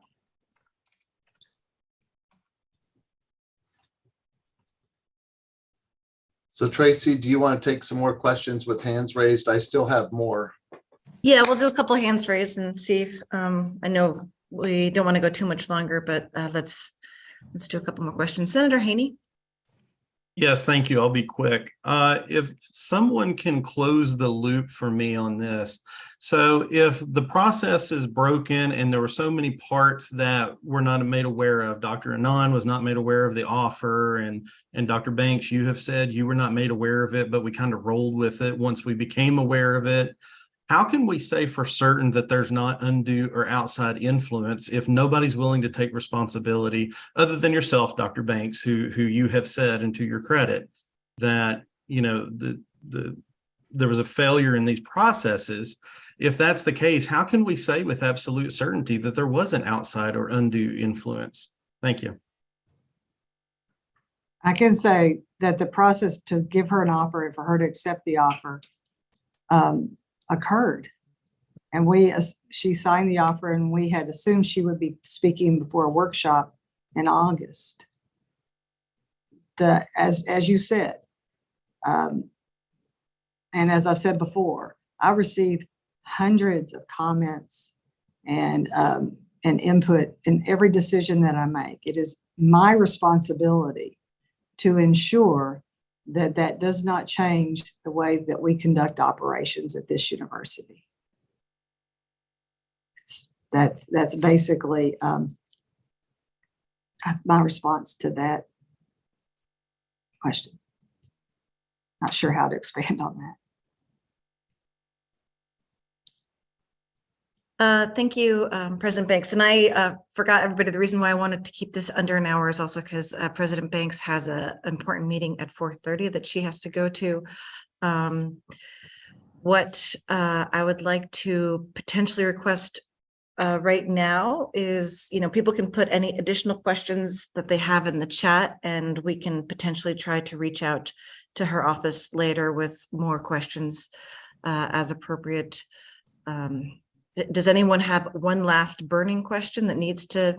Okay, we'll do one last question with Speaker-elect Hill-Price, and then we will let President Banks go to her next meeting. President Banks, you mentioned that the regents are not considered outside influence. So is there a way to definitively state or clarify that the regents or regent did not try to influence this decision or this process by communicating with someone in the college to say, you know, make this go away, change the offer, we're not going to approve it, so come up with another way? Or was there any discussion with the regent before they actually received the package? Thank you. I wouldn't know. I mean, honestly, but I trust these regents. They're excellent individuals. They're upstanding citizens. I can't imagine a situation where they would be calling into the college to influence a university process. I cannot imagine a scenario where they would do so. Thank you for the clarification. Okay, great. Well, thank you very much. I'm sorry, I know people have lots more questions, and this is not the end of this process, I'm certain. So we'll try to figure out a way to get more questions answered with President Banks, potentially through different channels or whatnot. But I want to thank President Banks and members of our cabinet for helping answer questions today. And I very much value your time and input in this matter. Thank you. I look forward to working together to determine what next steps we should take. And thank you all for inviting me today. At this point, I believe I might ask my parliamentarian to make sure I'm correct, but at this point, I believe we ask all non-senators to jump off this meeting. You're welcome to join the live stream. It will still be open unless there is a vote to make this a closed meeting. But at this point, I would like to ask people to jump to the live stream while we continue our discussion. Yes, that's correct, Speaker Hammond, that you can ask all people who are not current senators to move to the live stream so that there will be no dispute about any vote that takes place.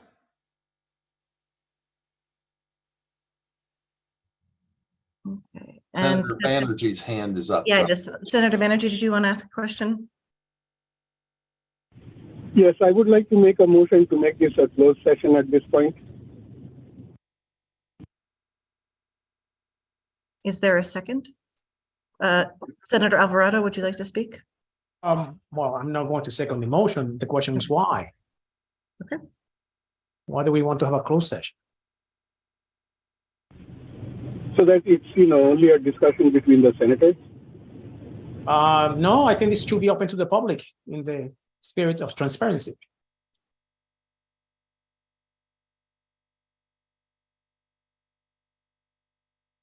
And to the media as well. Senator Hale, do you have a I comment? second the motion. At this point, I believe we would, I guess we just, Senator Arrieve, would you like to make a comment? And then once we're done with comments around this, move to a vote. I agree with Jorge. I don't think that, I don't think we do, actually, to be frank, the importance of this meeting is the fact that faculty are trying to rescue the reputation that administration of the university administration soiled because of their incompetence or lack of command and control or whatever, right?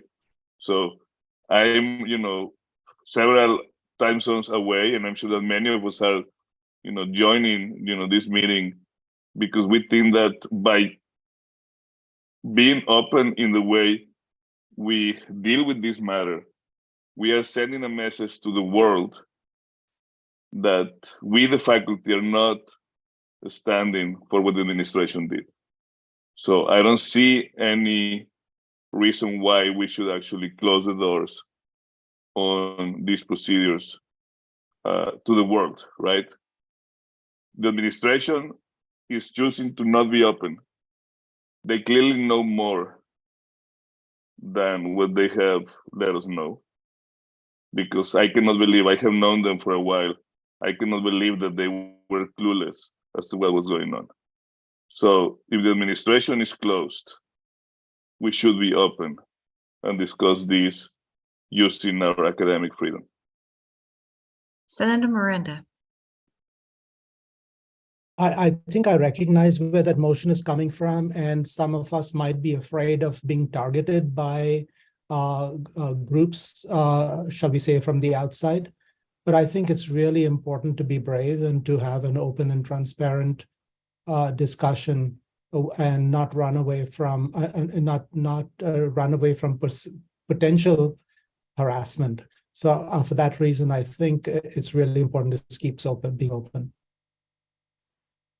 Senator McIntyre. I would argue that maintaining this meeting is very important in this situation. I listened carefully to all of the statements made by the president and vice president. They are just at variance to the procedure for faculty hiring, and especially for a case of tenure on arrival is just it beggars belief.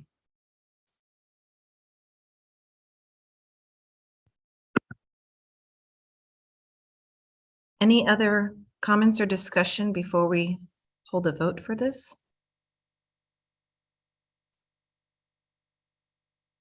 Senator Moynihan? You're muted somehow. We don't hear you. I don't hear you. Even though you're not muted. Yeah. You can type it in the chat if you would like. And Secretary Klein, if you could read what is typed after. So don't we have a motion we had a second on the open? Yeah. Excuse me, Speaker Hammond. A motion was made and seconded that we move to a closed meeting, and under our bylaws, all meetings shall be open unless closed by a majority vote. So now it would be necessary to launch a poll and vote on whether or not people favor the motion to close the meeting. That's what I thought I said, but perhaps people didn't understand. But yes, I was trying to make sure there were no more discussions before we had a vote on whether or not to close the meeting. Andrew, do you have Secretary Klein, do you have a poll ready? Give me a second. I don't have a poll, and all the polls just disappeared on me. So I'm going to have No to. problem. Take your I time. apologize. Yeah, so just to clarify, we're about to have a vote. Yes would mean a closed meeting, and no would mean an open meeting. Senator Haney. With all due respect to my friend, Dr. Banerjee, I think we can't very well criticize the administration for not being opaque and then do the same thing by having a closed discussion. I urge us to vote no on the motion and maintain an open meeting. Okay, I'm going Senator Cecilio. Thank you, Speaker Hammond. I also favor an open meeting in the spirit of transparency and shared governance. Thank you. Senator Ariovi. This is probably one of the most consequential faculty senate meetings in many years. It should be open. Any other comments or discussion before Secretary Klein posts the poll? Senator Falvo. Thank you. And thank you for tolerating my lack of being able to find the raise hand motion in time. I also support making this an open meeting, and I don't know that there's any need to belabor what other folks have said, but I just want to add that I am speaking to several of the faculty members that I represent, and that they want an open meeting as well. So my support is for open meeting, as is many folks here, but I do want to let you know that there are people not in the room that are advocating for that as well.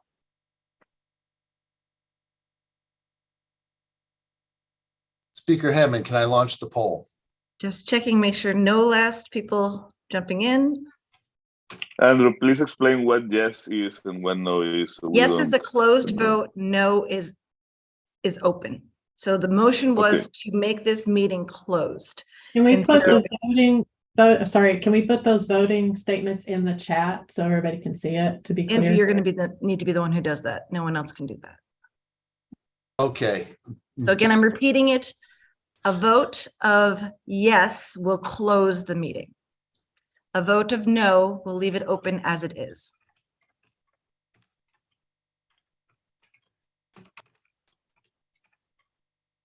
And that is because the motion was to close the meeting. And so we're seeing whether or not we agree with that motion.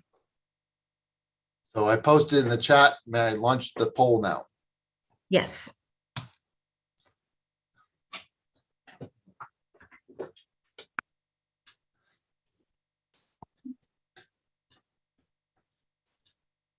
And yes, the polling is anonymous.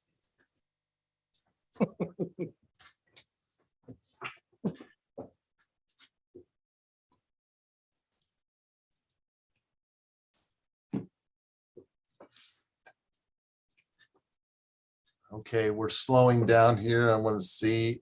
So we have 75 people in the room, 71 have voted so far.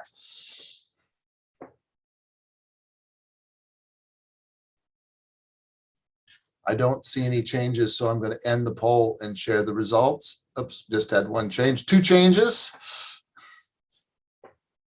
Okay, I think we're going to end the poll.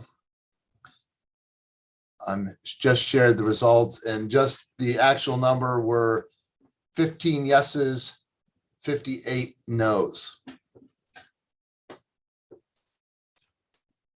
Okay, so what I interpret that to mean is that we are keeping our meeting open.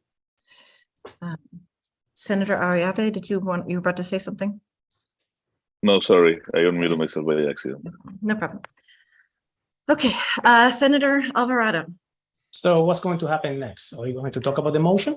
Yes, that would be what was happening next. I wanted to give people the chance to state anything they wanted to before, but next is I was going to ask Secretary Klein to read the motion and then we would discuss it. Okay, thank you. Secretary Klein, would you please read the motion? Oh, wait, hold on one second. Senator Ariave? So now I want to say something, right? So quoting Enke mentioned that you can lose money and you can keep like get it back. You can lose, love and get it back perhaps. But honor and reputation, once you lose them, right? And credibility for all matters. Once you lose them, unless there is a dramatic change, these things are going to be very difficult to get back. So, in the resolution, we are calling basically, but there's the text of the resolution is there, is clear, and I don't think that the administration would object to it, right? This is what they're telling us. Oh, they're going to change things, right? They're going to make things better. They're concerned about the lack of our loss of reputation. They're trying to do something better, sending the message to the world that we are not, that whatever happens shouldn't reflect on the totality of Texas A&M. Can I interrupt you? Yes. Yeah, so before we can move the motion before there can be discussion. Yeah, and I think we should first read the resolution aloud before we move to discussion about the resolution itself. So, so I'm going to pause here and have Senator Klein, Secretary Klein, please continue and read the motion. Senate resolution on outside influence on faculty hire and promotion. Whereas Texas A&M University is a member of the Association of American Universities, AAU, and an R1 academic institution with a national reputation, and whereas recent events have called into question the state of academic freedom at our university and created a national perception that outside influence has interfered in the appointment of Dr. Kathleen McElroy as a full professor with tenure at the university, and whereas this national perception has caused significant damage to the reputation of Texas A&M University. And whereas this perception of the absence of faculty independence could jeopardize our standing in the AAU, and whereas the recent interference in curricular matter further calls into question faculty ability to preserve departmental, school, and college accreditation, and whereas these events are making it increasingly difficult for Texas A&M to retain and recruit talented faculty and for current faculty to do their jobs.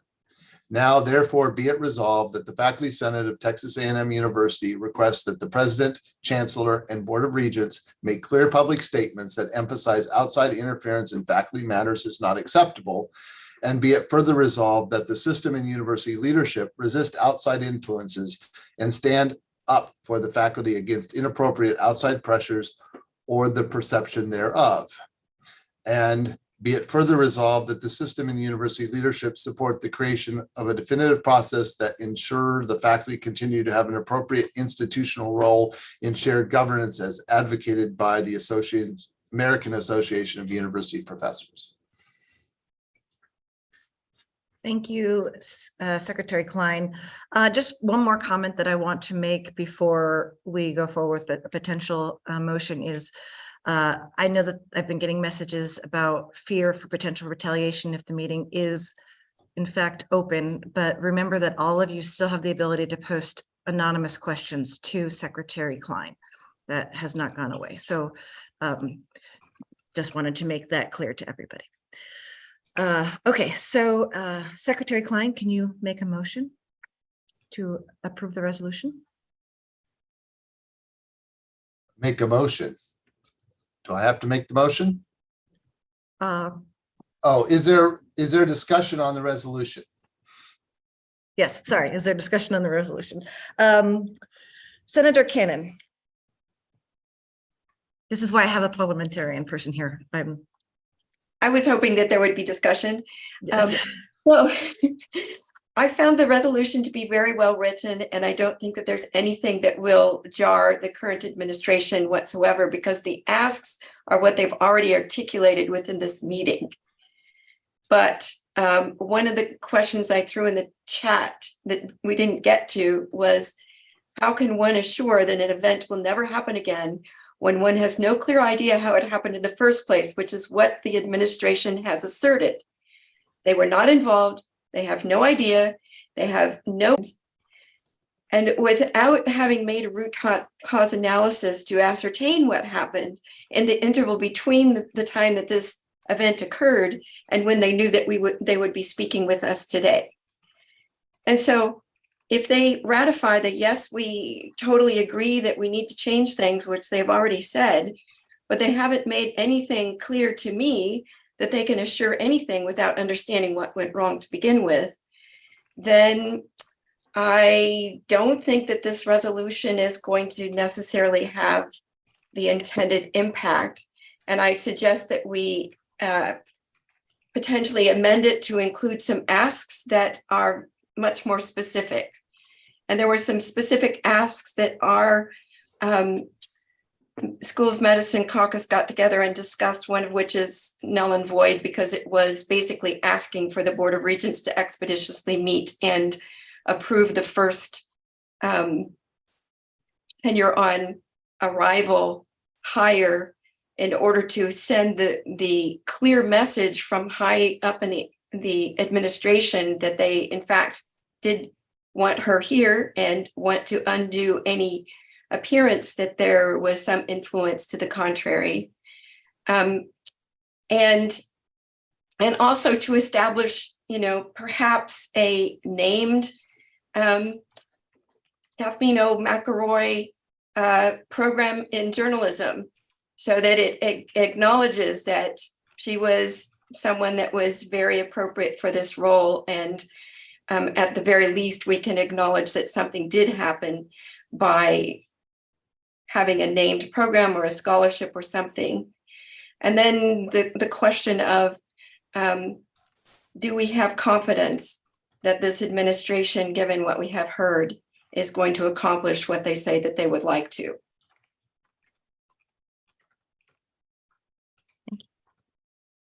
Senator Moyna. Let's see, can you hear me now? Yes. Okay, cool. I know what I did wrong. I'm not satisfied with what we know. We don't know anything.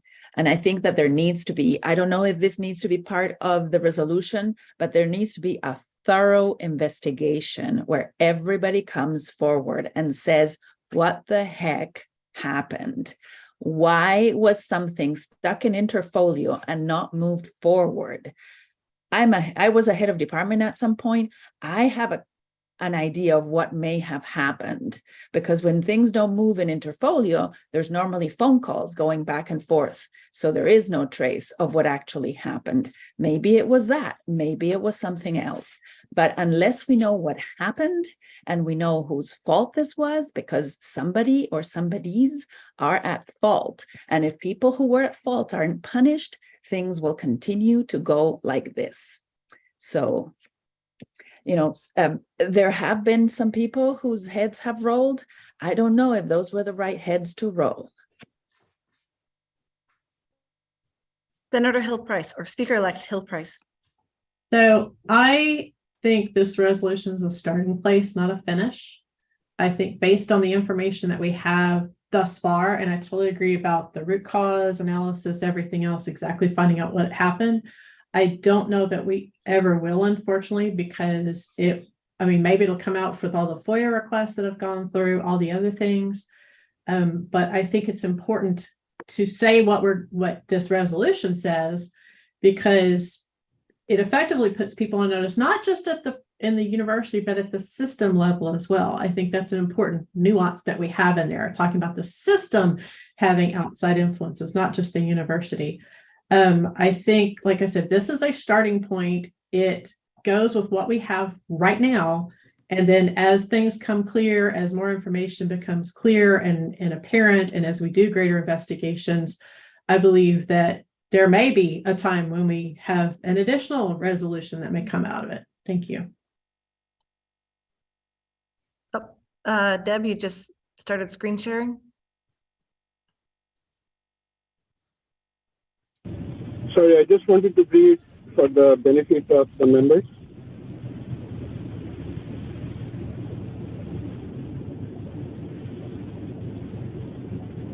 So this is, notice it's a person. She said she did not meet with the organization.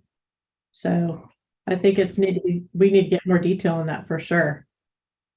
That seems to be splitting hairs. Oh, no, I completely and utterly agree. Yeah. I mean, the board do represent and speak for the organization. I'm sorry to speak out of turn, but.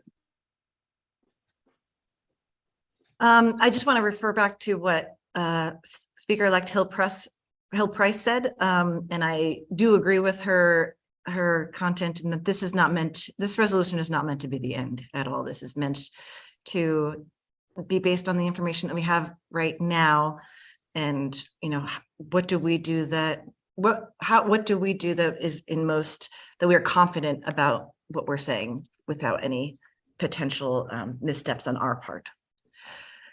Senator Ariave. So Tracy and Angie, I disagree with you that this resolution as it stands is what we should do today. I think that it is clear. I mean, Angie said it so, right? I mean, it is clear they're splitting hairs. It is clear that they know more. It is clear they were very careful when they would say, well, there was no process, there was no written communication. And I know, by the way, I put it in the email chain, it has happened to me. I have been told stuff from the president, and Tracy and, Angie knows what happened. But in the previous administration, things were said to me by phone via a phone call from the president to their banks to me, right? So there's stuff that you can do to not leave a paper trail. Now, the resolution as it stands is really weak, because they're going to agree with it. This is like saying the sky is blue, right? Yeah, the sky is blue, right? There has to be some tough ask on our part. And we should ask that, for example, a committee is set with faculty, Senate representation to investigate the matters, right? We can keep them confidential. They don't have to be, of course, anything that we do as a public institution is subject to FOIA.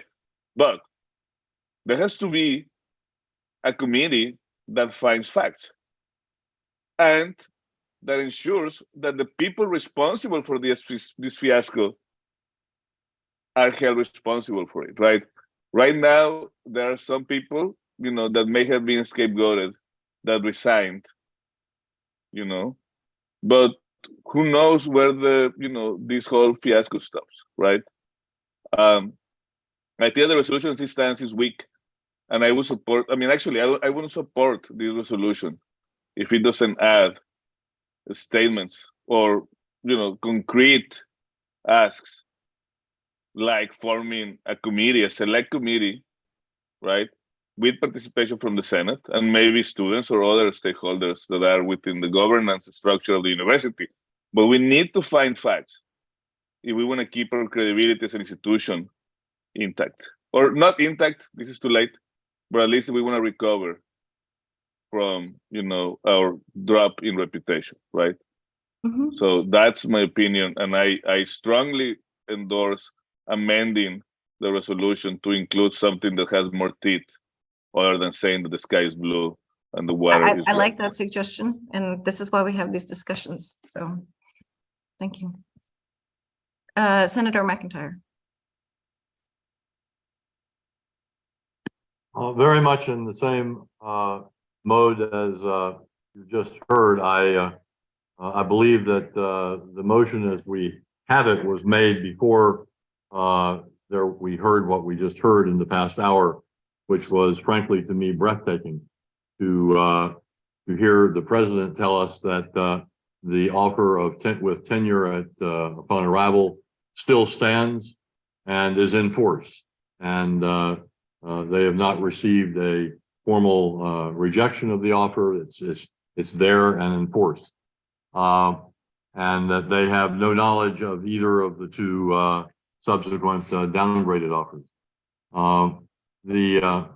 It cries out that we're not being told a straight story, and it cries out that the Faculty Senate is the institution within the university that should undertake, just as Raymond suggested, a fact-finding committee to meet with the players who actually put their signatures on these offers, who led the process of that led to the initial offer and then to the downgrading, to understand from those individuals what was going on in the stages that followed the initial offer with tenure. That's the essence of all of this, and to simply give a high-minded assertion of the importance of retaining integrity against outside influence is simply giving the administration something it can agree with and admit no fault. That is great. I like the idea that is supported by the two of you. When I was working on this, one of the things I was struggling was what are those concrete asks that we want to ask? And so thank you for this additional contribution. Senator Lupiani. I agree with Peter's comments, and I also would like to add that the Interfolio comment that the administration made is just a big excuse about all this. Has nothing to do with Interfolio. They did not answer the question on what happened between the first offer of tenure on arrival and the changes that happened later on and why those changes happened. So I think it's just an excuse about process being followed or not followed. Interfolio has nothing to do with an offer being changed by somebody, probably because of the external influences, and they just walk us all the way around a circle, changing things and adding things without clarifying anything at all. Yeah. Senator McIntyre, did you have something to add, or you just didn't put your hand down? Oh, my apology. No problem. Senator Burge. Thank you, Speaker Hammond. I don't want to throw lots of cold water on the idea of fact finding, but the truth is we're probably not going to be able to do that as long as there is a threat of litigation. And there are rules about control groups of information, and there is nothing we would be able to get into as long as there is a possibility of Professor McElroy suing Texas A&M University. And maybe that plays out, or say, oh, that's no longer a thing.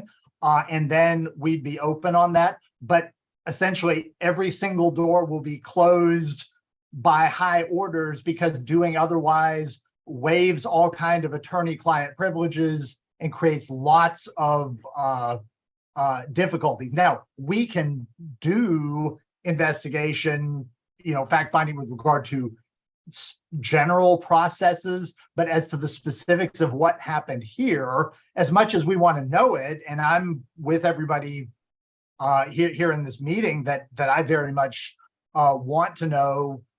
We're not, I just, putting my lawyer hat on here, we're not going to be able to do fact finding specific to Professor McElroy, at least not now. And that is unfortunate in a lot of respects. You can say, well, that's lawyers gumming up the process, but it's the reality of our situation. And I just, like I said, I hate to be a wet blanket, but I'd throw that out there as a caution. Nice point. I'm glad we have a lawyer on our team here. Senator Alvarado. Thank you. I just used my calculator to find out how old is A&M. A&M is 147 years old. It was founded in 1876. And I'm surprised today that our president and vice president basically made excuses about, that the letter didn't make it from point A to point B and so on, right? I mean, this institution has been around for a long time, and we have made offers to a lot of people. And usually department heads or deans are the ones that keep track of the offers. And basically they barricaded themselves behind technicalities instead of addressing the issues at hand. What happened? No one managed the process. No one called the professor, we're working on this case. Don't worry, we'll get you hired. What happened? I don't think that's what we heard from the president, even though she said that the offer's still standing. That's not what happened, right? So eventually we need to get to the bottom of this. Now, one last point. I guess, it's 5:06 and many of us want to move on. So I suggest that we just try to pass a resolution today. Okay, thank you. Senator Ariave.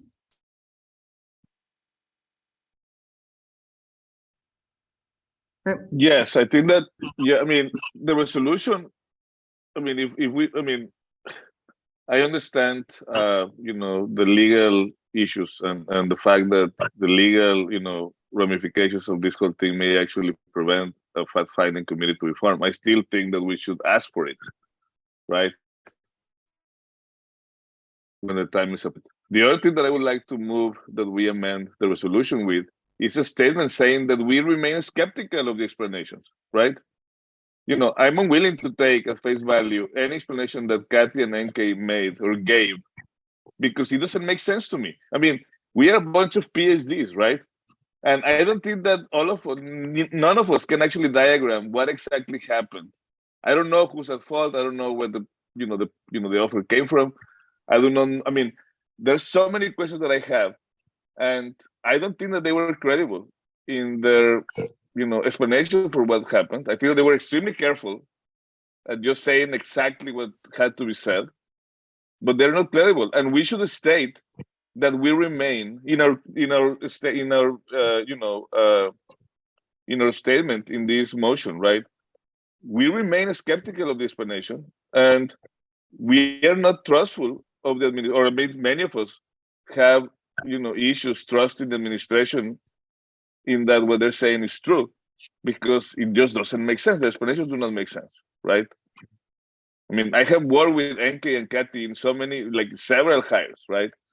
At the department head level, and even, within the department, and they never miss the status of an offer or a letter or negotiations, right?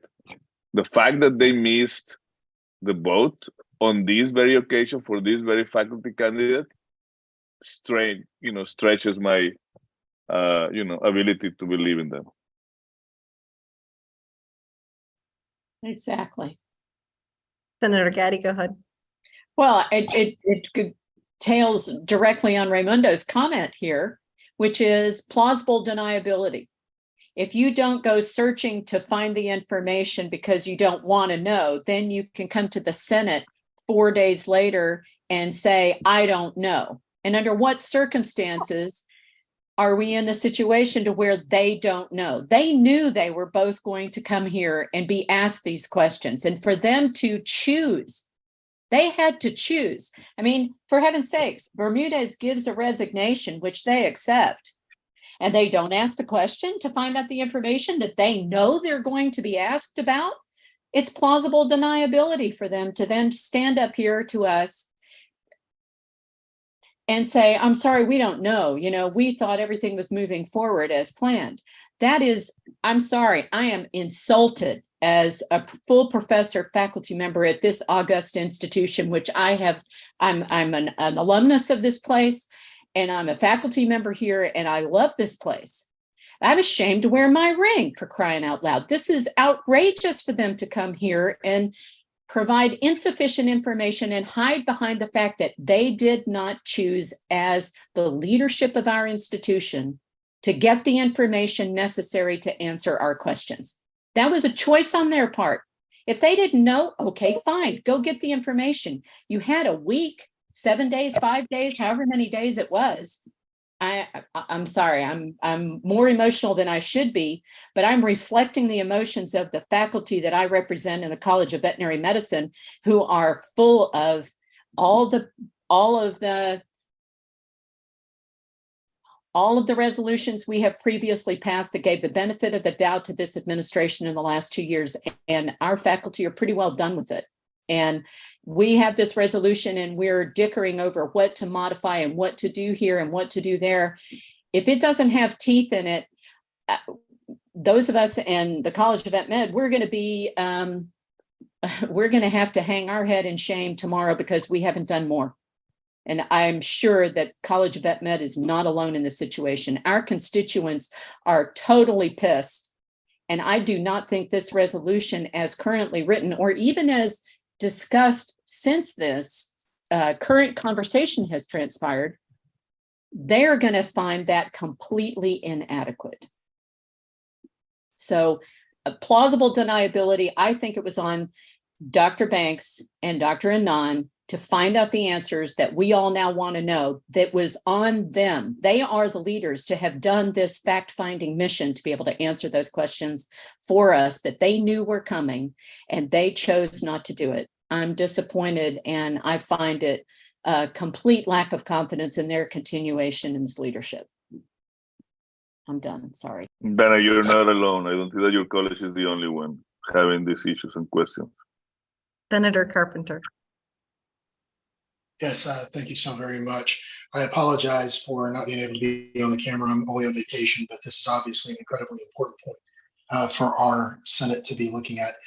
To follow on what Senator Gaddy and Dr. Gaddy had said, we do need to have something in here. There's not bloodletting that needs to occur at this point because we don't have any facts. But I think that we do need to have at least some form of either contrition rather, or at least some symbolic, meaningful way in which we say that this is important to us as a university. And that's one of the reasons why within the medical schools caucus, we did discuss, and I brought forward the idea of, naming the department, naming the program, something like that, because this is not something that should just go away from the history of Texas A&M. This is something that the administration and the university should bring forward and keep before us so that it does not happen again, not just because of following rules or changing procedures, but rather because of the fact that there was an acknowledgement that something, whatever it was, wrong has happened, and we are going to bring that forward and actually change the culture and way that the university practices. That's why I would propose an amendment to actually put forward that the department be named, or chair at least be named specifically after our esteemed colleague who should be a professor here at Texas, in my opinion. Thank you for the opportunity. Interesting. Senator Miranda? To follow up with Dr. Carpenter, I would also support adding to the resolution that a chair or professorship should be named in her honor. But I also, despite the legal ramifications, I think we should not stop asking. Our ask should yet be that there be an investigation. And so I would ask that those two things be added to the resolution. The third thing that I would mention is that the university may be precluded from talking to Dr. McElroy, but nothing precludes the faculty senate from inviting Dr. McElroy to the faculty senate to talk to us and tell us her side of the story. And the administration can choose to answer or not answer. I think their not answering will be also as telling as they're answering. But there's nothing that stops Dr. Hammond, Speaker Hammond, from inviting Dr. McElroy to address the Senate. Interesting. Thank you. Senator Fickle? Yeah, I just want to address, well, a couple of things. But first of all, if you take your Aggie ring off every time you run into an Aggie that's not trustworthy and doesn't follow the Aggie core values, then just put it in the drawer and never get it out. Okay. Not all Aggies follow the Aggie core values. Whether you believe that or not, I assure you, not all of them follow the Aggie core values. We're being lied to on a lot of fronts. I don't think we're going to get to the bottom of where, of all the lies, whether there's a resolution or not, quite frankly. I was late getting it in the chat, but in response to everyone's emails, I put in the chat, everybody's sending emails asking for the interim dean and the head of communications to fill in all the gaping holes that are left by President Banks and Dr. Anand. And so, I mean, maybe there's some holes to be filled in there. Whether they would get filled in or not, I don't know. But I don't know that we even know enough to pass a resolution that is meaningful in any way. And it's not going to make people who are choosing to skate the issue and not do their own investigation all of a sudden change their approach to the world. So I don't see any point in the resolution because it's not going to change the way anything plays out. Senator Howell? Yes, I'd like to make a motion. I'd like to move that we table and send this resolution back to the executive committee to be reworded at this time. Can I just interrupt? Because those are two separate actions. You're either asking that it be tabled, or you're either asking that it be committed or referred to the EC. I'm asking it be referred to the EC to be reworded, as a bunch of people have already stated. I second that. Fickle.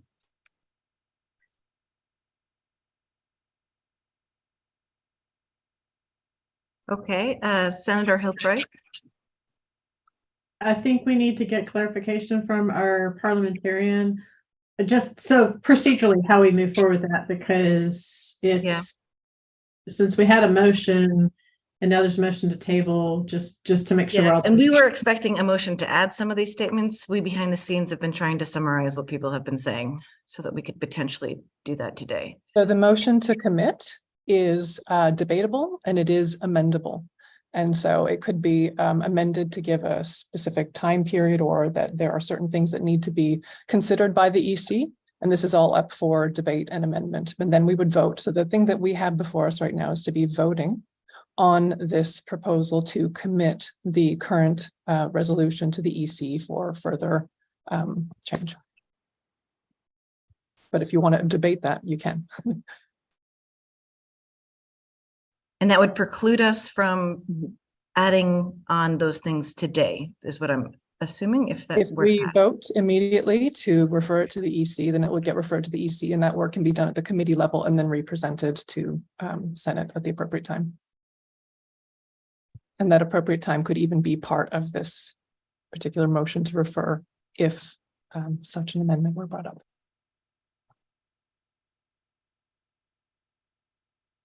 McIntyre here. I believe there was a motion to table, and could the parliamentarian comment on that? I think it takes precedence.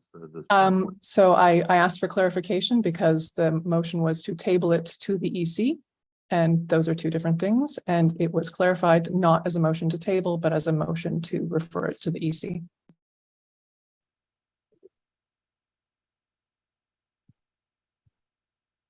Okay. So parliamentarian question, can I keep asking people to speak before we do that? Only if they are debating on, or if This they have topic. something on, yeah, to the debate of whether or not it gets Whether referred to the send it back or not, yes. Okay, so if you are, please put your hand down if you're not debating this particular topic of whether to send it back to us rather than to keep discussing it here first. So Senator Ariave. Frankly, I do not understand this motion. I mean, we have a good first draft, right?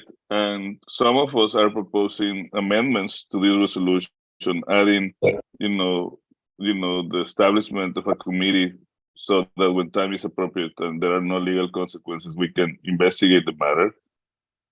Some of us are expressed lack of confidence in the administration when it comes to handling matters of hiring, recruitment, tenure, and promotion, given what has happened today. Some of us do not really buy into the explanations they have made, right? And that can be added to the resolution. I don't see why we have to move it back to the EC, so then we vote against on this. I think that, we are being careful, right? We're not speculating. The information is there. The explanations were unclear on purpose. None of us are, or many of us, most of us are not convinced by them. I think that we should just, I oppose this motion. I think that we should vote on this. And then once we vote on the resolution, we should amend it and then pass the amended resolution in this particular session of the Senate, because it is super important that we do it and we don't delay the process, right? If we take it back to the EC, it's gonna take a lot longer. We may not have, the urgency anymore. It may be a way for this resolution to die. And I think that it is super important that this doesn't happen. Senator Haney. I agree with Senator Ariave. I think it's incredibly important that we actually take action today because of the seriousness and the gravity of this situation. We can, of course, do some minor changes. I don't want to get bogged down in amendments. And I would also like to remind the Senate that there are additional resolutions and measures that can be taken. This is not the end of the conversation and then moving on. This is of such gravity and such importance that this is merely the beginning of this discussion. And so I would support keeping the motion and amending if there is a desire to, but absolutely not tabling the motion or referring it back to the EC. Thanks. Thank you, Senator Haney. And I would say that I agree with Senator Haney that I would prefer that we have some action today, and just letting people know that it is possible for people to move to add an amendment to the resolution as well. Okay, Senator Alvarado. Yes, I agree with the previous two speakers or senators. I think it's important to keep the momentum going, and the Senate needs to act swiftly. I don't think we have the luxury of time to wait a few weeks or maybe a month to pass a resolution. We need to pass a resolution today. Thank you. So one more thing, if you can please send suggestions for resolution amendments to Andrew Klein in the chat, Senator Klein, that would be very helpful. And also, I want to remind people one more time that this is not the last resolution that we can ever pass as well. So we could potentially again pass another one in a month. Senator Rice. I won't belabor it. I agree with the previous speakers. I think that we need to act now and make a statement, and we can certainly add things such as a fact-finding committee. Although I would note that it might, rather than asking anybody to do that, it might be more appropriate for the Senate to simply say that we're establishing a fact-finding committee to try and get to the bottom of it. So I want to make a further suggestion too, that if we vote to continue with the resolution, so in other words, if we defeat this resolution, then I would suggest that you call 5 or 10-minute recess to give people a chance to put in writing some proposed amendments. I think that's a good idea. And just for information here, the executive committee in their last private meeting had discussed the creation of a Senate committee to move forward with figuring out how to, whatever that means, investigation, or even just making sure that whatever actions occur are agreeable to the entire faculty. Senator Vade. I agree with that we need to take action of some sort today, and I agree that the existing motion is too weak also in my view. But someone earlier had suggested that we update the resolution in light of the meeting today. And I would propose that in any amendment to it, we include some phrasing like, while we appreciate the president making herself available to answer questions today, the Senate remains skeptical of the answers provided. So that we put in writing, sort of in an updated sense, that we are not convinced that we have been told everything. And I think maybe instead of focusing on asking for something from the administration, maybe we need to announce something that is within our own control. And maybe one possibility is that the Senate could decide. Sorry, can I interrupt you, please? Yeah. So if those are suggestions that are going to be about the main motion, okay. I think we might wait to Okay. take those. And Yeah, right now we're trying to figure out if we should table and send it, or if we should send it back to the EC, or if not, then we have other options to do amendments right now. So right now we're talking about, are we sending it back to the EC, or, you know, if we don't choose that, then the options are to suggest amendments and vote on those amendments. Okay, Senator Miranda. If Senator Speaker Hammond would commit to opening up an independent investigation and perhaps inviting Dr. McElroy to testify, then I would say that we should not table this one. We should not return this back to the EC, but go ahead and vote on it.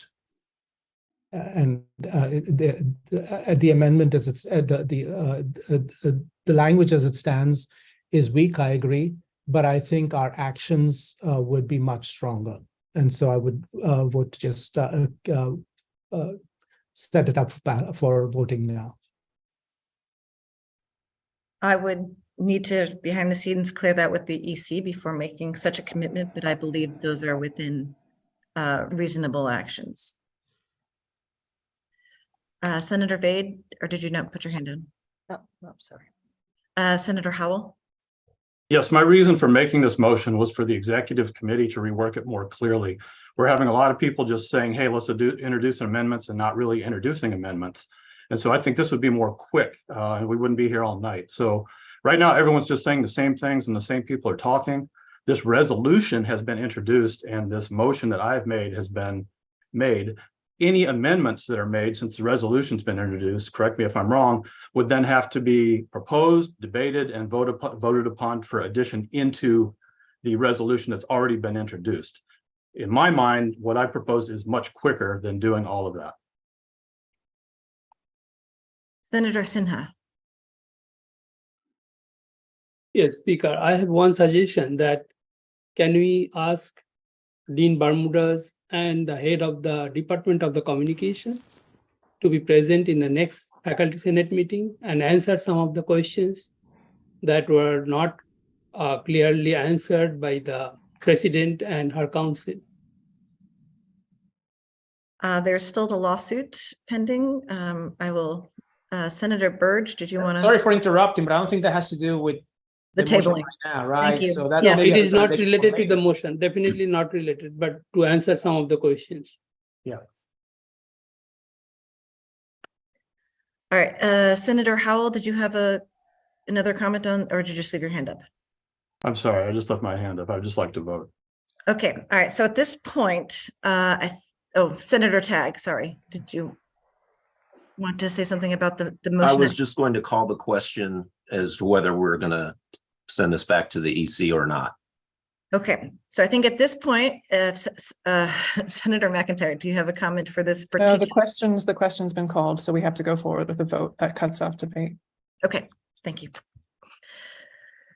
So at this point, Speaker Klein, Secretary Klein, can you please start a poll, and let's make it clear that if you vote yes, and if you could put this in the chat, Secretary Klein, if you vote yes, you will be sending it back to the EC. We will need at least some time. And if you vote no, we will continue. We will not be sending it to the EC, and we will expect people to do motions for amendments. Does that mean there's not a vote on the floor to call the question? That's, in other words, are we bypassing that, which I think would be awesome, but I don't know that we can. I'll just refer to the parliamentarian. Sorry, that is my fault. I think you are right. I think we have to vote on that.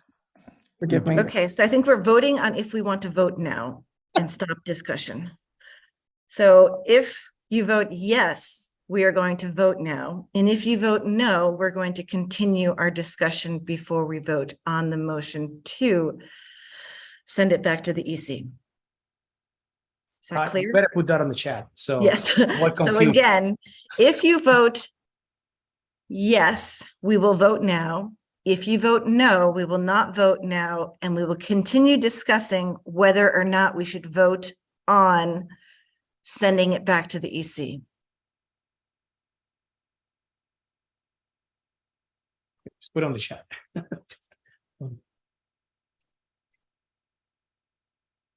Secretary Klein is the only one who can do that right now.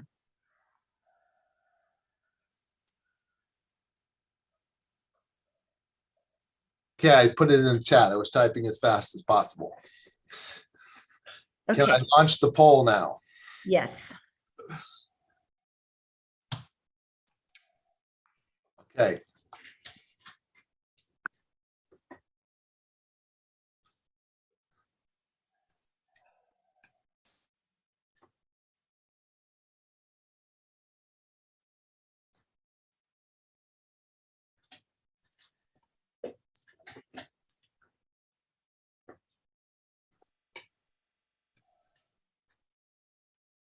We have 9 people in the meeting who haven't voted yet.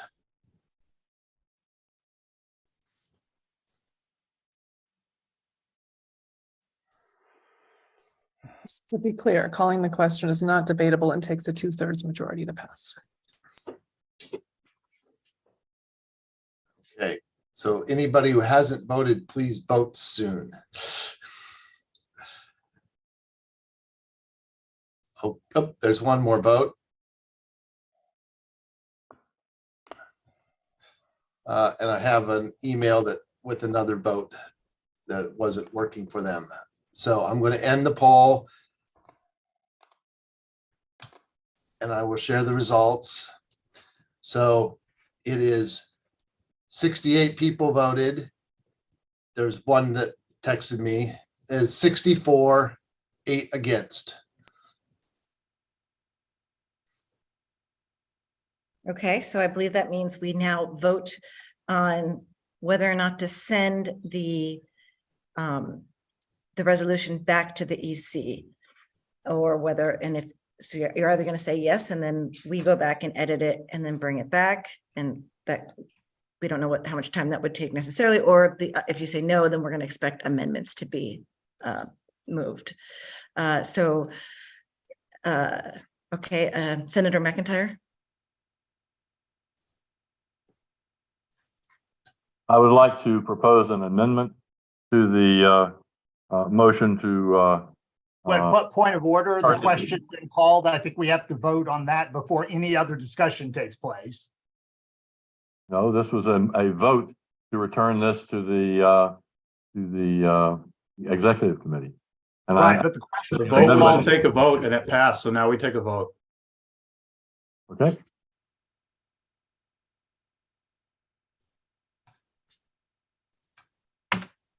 Okay, so I believe I've put the motion in the chat. Is it clear? Okay, can I launch the poll, Speaker Hammond? Please do.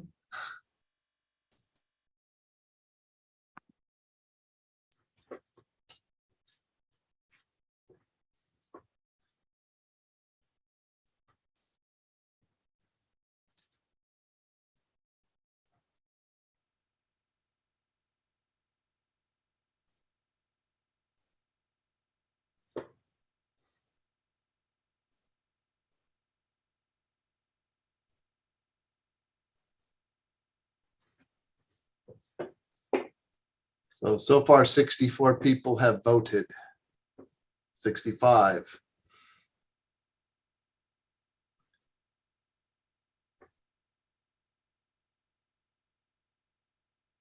$67. And I have another person who says they can't see the poll. To make it 68, we'll give another minute.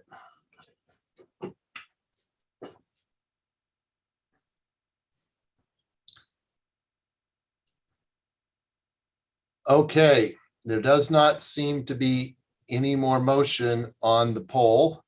So I'm going to end it.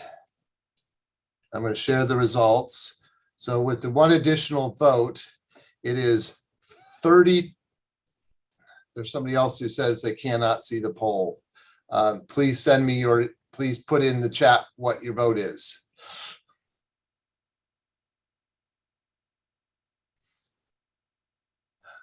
Now, somebody asked, we need a revote. I don't know what I can do with the technology problems. You either trust me to add the 2 votes or not. Speaker Hammond. I know that it's difficult on phones many times to see the polls. So if someone's using a phone, it doesn't always, it sometimes hides. I trust Senator Klein.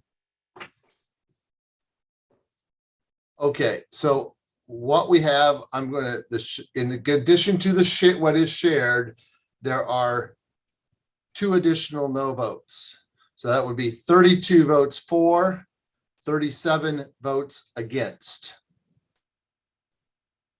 Okay, so I am interpreting that our action right now would be to continue to not send it to the EC, but to continue discussion, which could be a discussion for people could move to add particular amendments. Senator Rice. In the interest of expediency here, given the lateness of the hour, I would propose an amendment. So I would like to move, and what I have tried to do in this is capture the spirit of what some people discussed about the fact finding. So this would be the motion to add this to the resolution. Be it further resolved that the Faculty Senate appoint a fact-finding committee to investigate the circumstances surrounding the failed appointment mentioned above. And I will send that to Secretary Klein so he can put it in the chat. So while he does that, just a few pieces of information. So I've probably gotten at least 10 amendments, just so everyone's aware. A lot of them are saying similar things.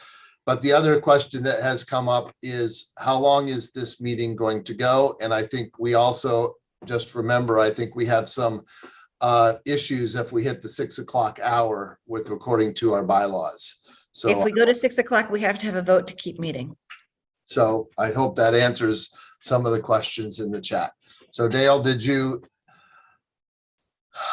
I don't know how to do this with all these amendments that have come in because it's going to get really long and really confusing. Do we vote on each amendment can you please put in a shared document that people can see? Yeah, that's what I'm doing. I'm trying to arrange them, but there's a lot of them that are on similar things. So maybe everybody could take a couple minutes do a bio break or something while I organize that. Is that okay? Or you can be chatting? I think it's okay, but I would like to first ask Senator McIntyre and Senator Haney what they wanted to say. Senator McIntyre? Yes, I'm one of the culprits that submitted an amendment to you. I missed the opportunity to suggest an amendment to the proposal to send this back to EC. EC is the obvious place to try to do a first digestion of the spirit of the amendments that are flowing in. Also, and it seemed to me that a better way to handle this might be to put a crisp timeline on asking the EC to come back to the Senate with a revised motion and to incorporate into it the best wisdom that they can extract from the amendments, and to give the Senate 24 hours to submit those amendments, so that by perhaps the end of on this coming Monday, we have another faculty Senate meeting with a fresh motion on the table from the EC that arises from the spirit of what they received. Okay, very strictly speaking, right now we have an amendment that's on the floor, and so debate needs to be about that amendment specifically, unless Senator Rice wants to withdraw. Point of order, doesn't amendments need seconded, Tiana? Oh, yes, they do need seconding. So we have 10 amendments into the chat into Senator Klein. They all need seconded? I'll second former Speaker Rice's amendment. Okay, so we're back into an amendment is on the table. This is what we need to be discussing right now. Point of order. Yes. Can we open the meeting chat back up so that senators could speak with each other and to the group? Yes, I think that's a great idea. Give me 1 second. Okay, it's opened back up again. But I have a document going which I will share because it will be easier if we need to edit things. So just give me a second to figure out whose is whose. So we're doing Dale's, right?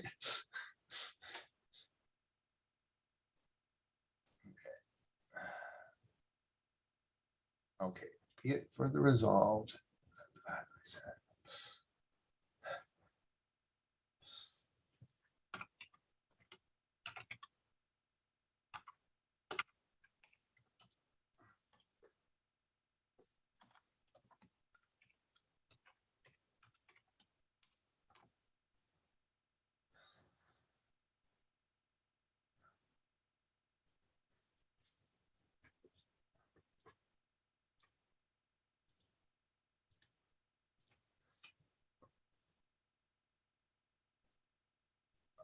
Since we're on my amendment and it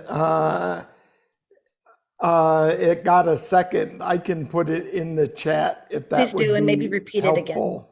Okay, and I'm sharing the document here too. So I have put it in the chat that be it further resolved that the faculty senate appoint a fact-finding committee to investigate the circumstances around the failed appointment. So, and it's in the yellow one there.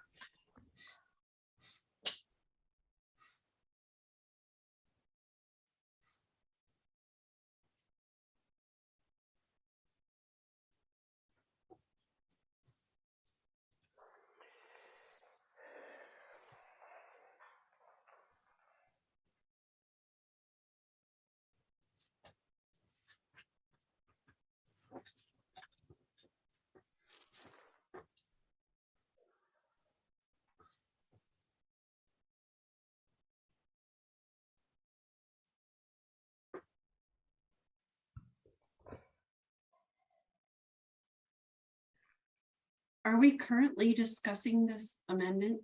Yes, this amendment is currently open for discussion or amendments to the amendment. Move to limit discussion to the amendment. Can we call the question? Second.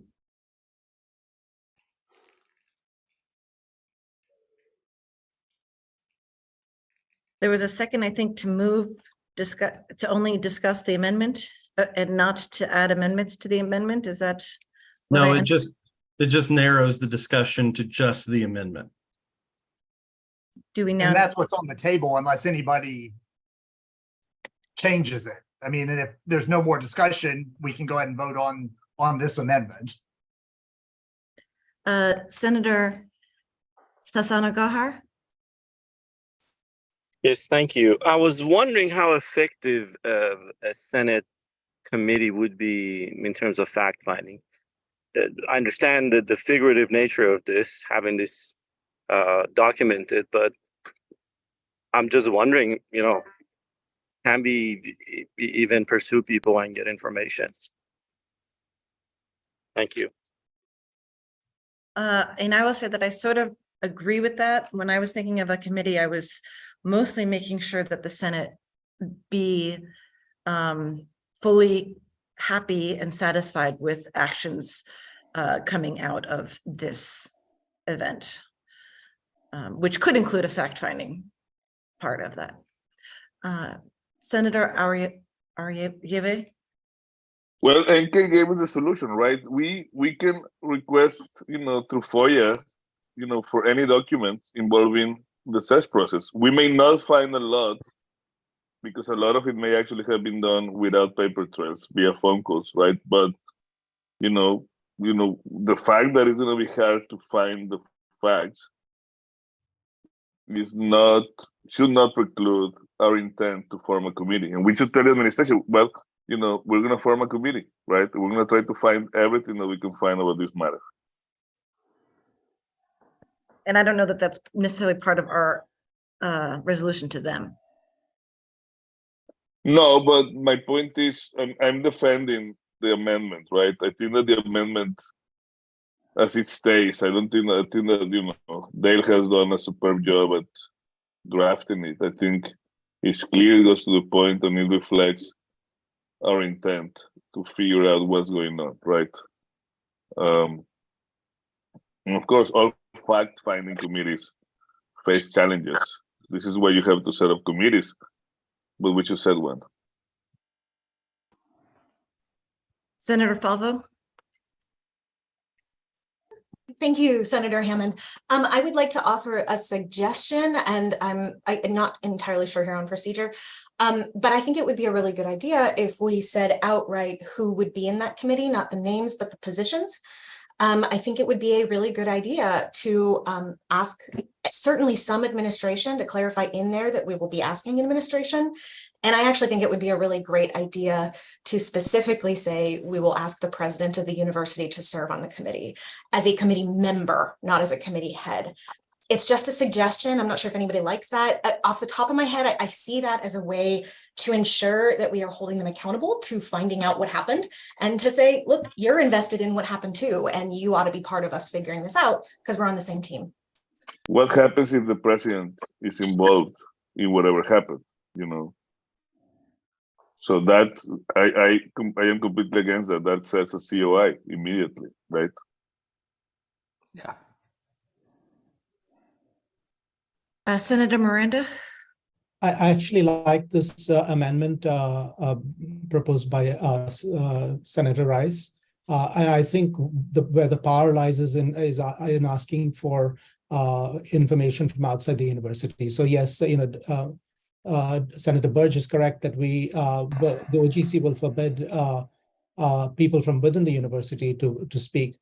But we could ask not only Dr. McElroy, but we could ask the TRS to come in, the Rudder Association to come and speak if that's what they would like to do. We could create a much more intense investigation that way. So I support Senator Rice's amendment. Senator Rice? Yes.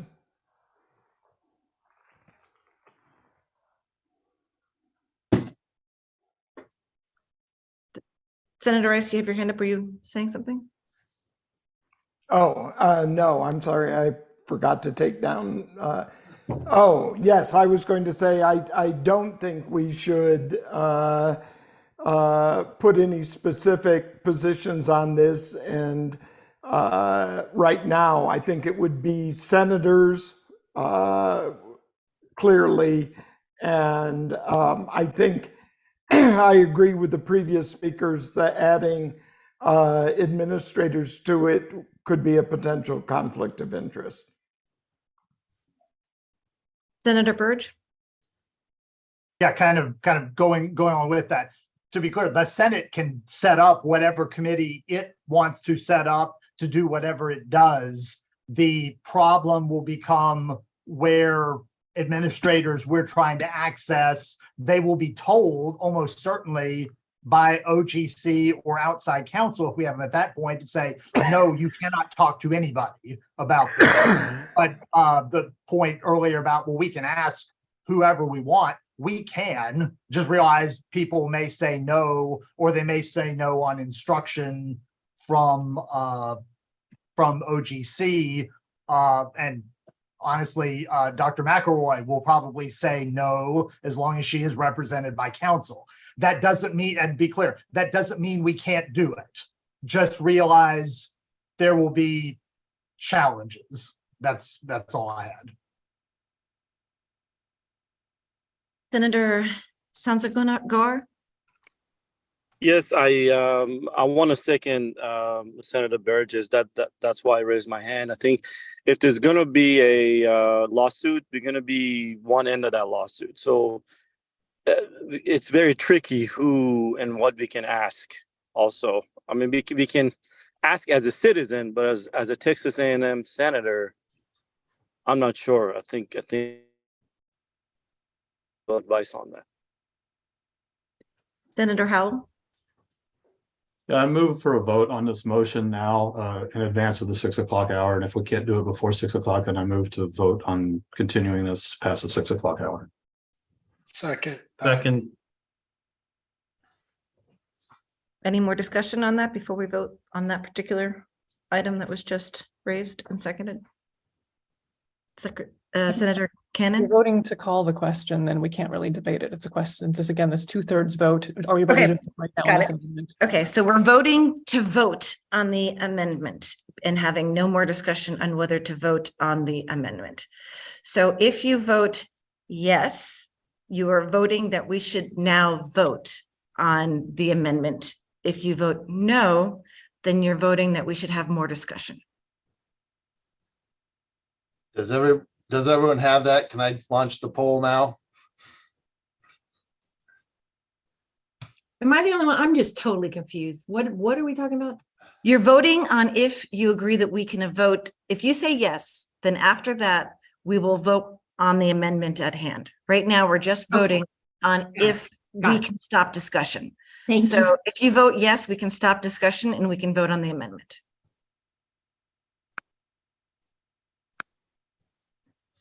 And by the way, someone said if you're having a hard time seeing things on your cell phone, turn it into the landscape and mode, and maybe you will see the polls.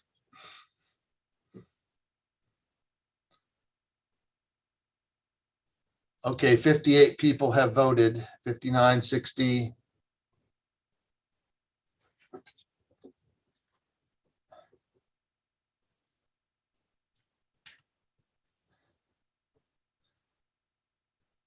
Okay, we're at 62 out of 67 people have voted. I'm going to end the poll because it hasn't changed. I'm going to share the results. So 56 in favor, 6 against. Okay, so that has been approved. We get to stop discussion and we now are going to vote on the amendment. If you, we're going to have another poll, and that poll is going to state, if you say yes, then you are for the addition of the amendment that Dale provided. And you can, yes, after this, you can add more amendments. So this is just to add this one line, and then afterwards, someone can ask to add another line. Secretary Klein, can you please launch the poll? And one more time, yes means you want that amendment that Dale provided to be added to the resolution.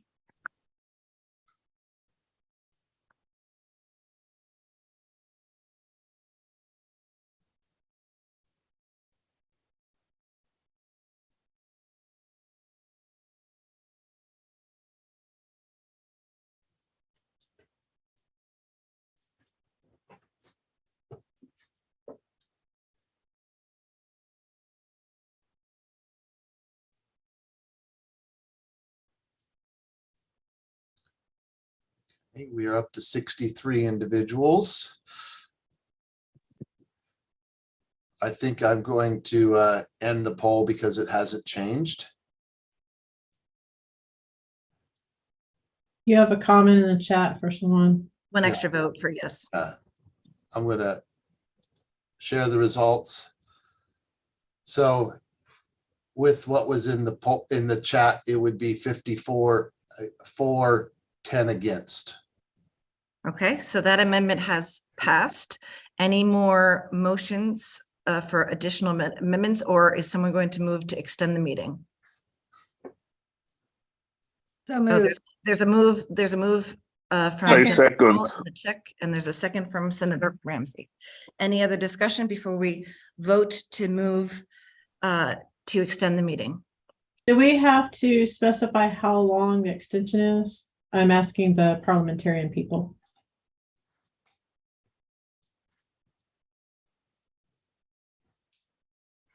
I'm looking for that right now. Do we have to ask it all? It's a Do you special meeting. remember? Give me a second. Do we have to ask it all? It's a special meeting. Good point. That's a good question. So each regular meeting shall begin promptly. So regular meetings have a defined end time. Special meetings under our do not. So actually, I don't see a reason that we need to extend this.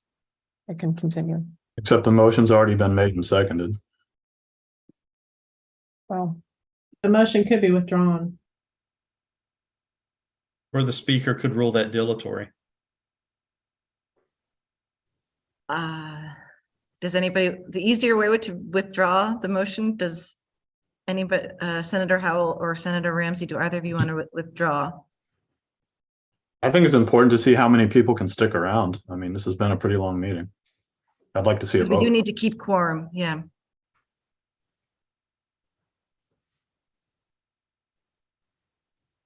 Can the motion be withdrawn, and then can we take a poll about about how many people can stay, so we would know if we have a quorum?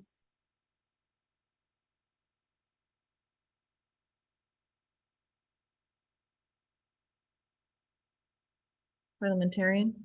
I have no idea. I'm just going to say that is a little bit of a special case. I mean, we're actually voting on something we don't need to vote for here, even if it's a motion. All right, then I'm going to declare that we don't need to vote for this, and we're going to move on, and I'm going to state that, and let's keep going. Any more motions for additional amendments? Senator Cannon.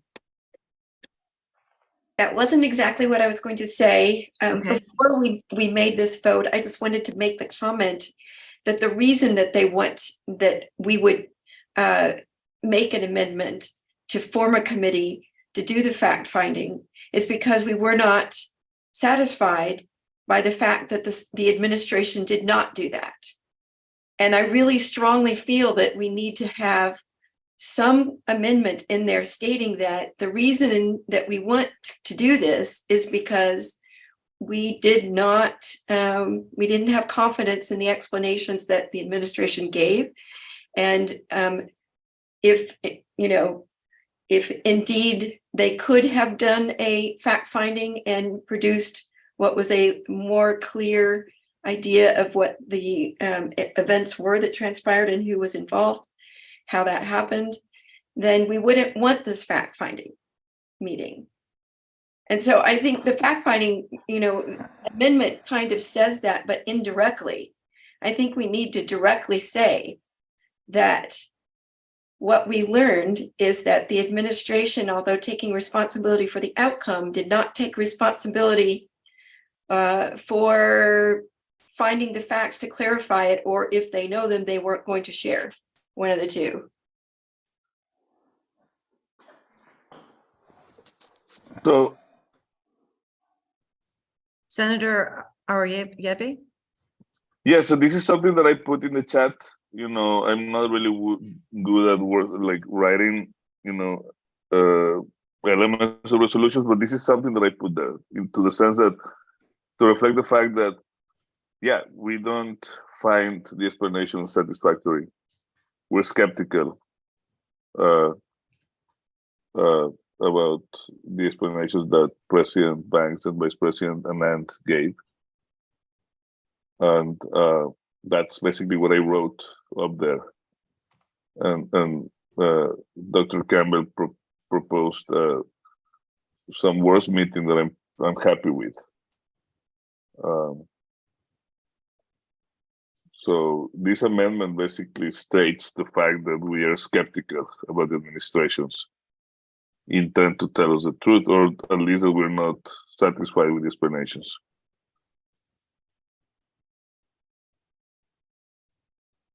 Senator Falvo? Thank you. I just wanted to clarify, and this might seem contradictory based on what I suggested earlier, but that I very much so support this resolution that we are not confident with or not happy with. My suggestion was more a how do we interact with the administration and give them the opportunity for trust, right? I would like that to be there. We may be past that point. So I would go ahead and suggest that I would move that we discuss this and vote on it as soon as possible.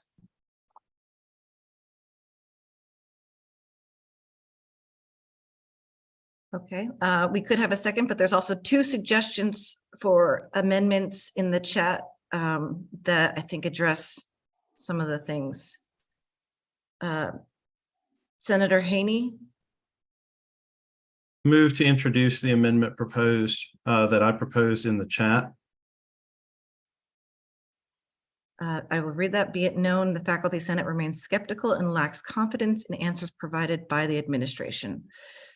Senator Ariebe, did you have another thing to add?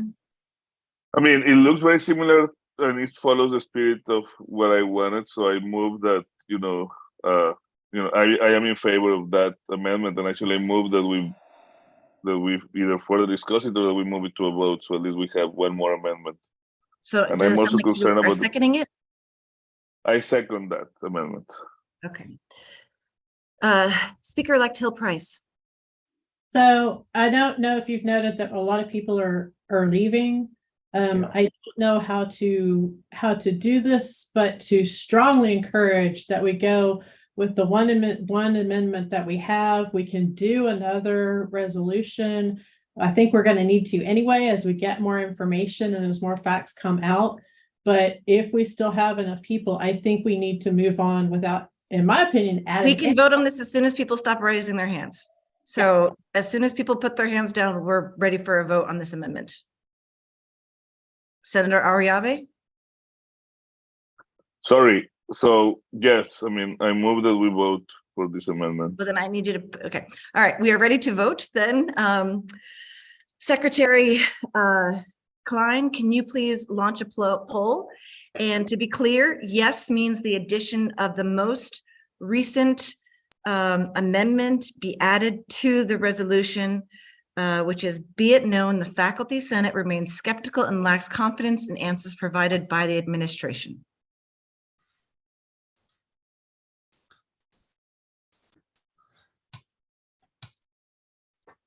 Thank you, Senator Klein.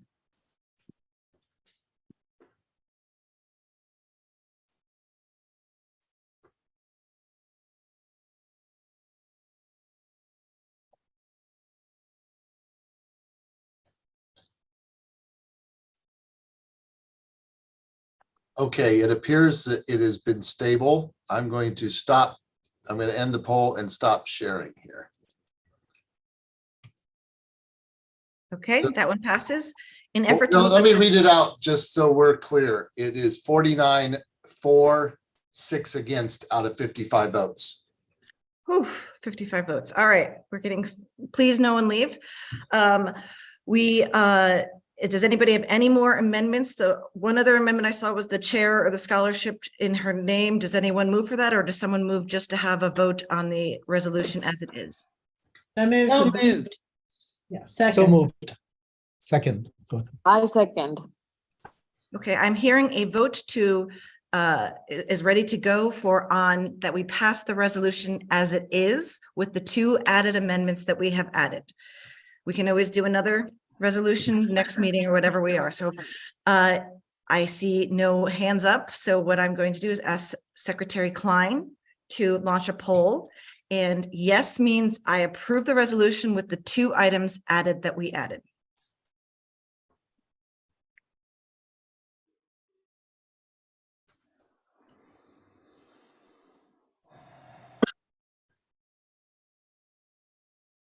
Oh, we got more votes that time. I think all we need is what, 54 or 52? So we have, okay, oops, we got another one. So I think it is stabilized. I don't think any more votes will change anything. I'm going to end the poll and share the results. So it is 55 in favor, 5 against. And we have a full quorum, so that passes. We have now passed the resolution.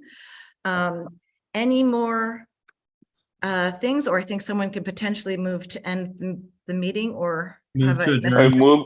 I move to add at least one more amendment that proposes okay. a scholarship or chair or whatever. Yeah, Raimundo, you can, the resolution has passed. That will have to be another resolution, Oh, okay, my bad. right? Right. But I also like that idea. But yeah, I agree. That's what I think. I just have a quick question. When will be the next faculty senate meeting? The official next faculty senate meeting is in August. I think it's August 14th is that Monday, the second Monday. The first day of classes, right? Or no, the Monday No, before. it's the week before, I think, the first day of classes. There may in fact be another special session in front of that, depending on what moves forward. Because there's some other things still on the table. But officially, our next faculty senate meeting is August 14th at 3 p.m. Speaker Hammond, and will there be opportunities for other resolutions? Potentially, yes. Potentially. Okay, thanks. So, you're welcome to email us, the EC, and we can figure out what we would like to do. But congratulations, everyone, on passing a resolution before we ran out of quorum.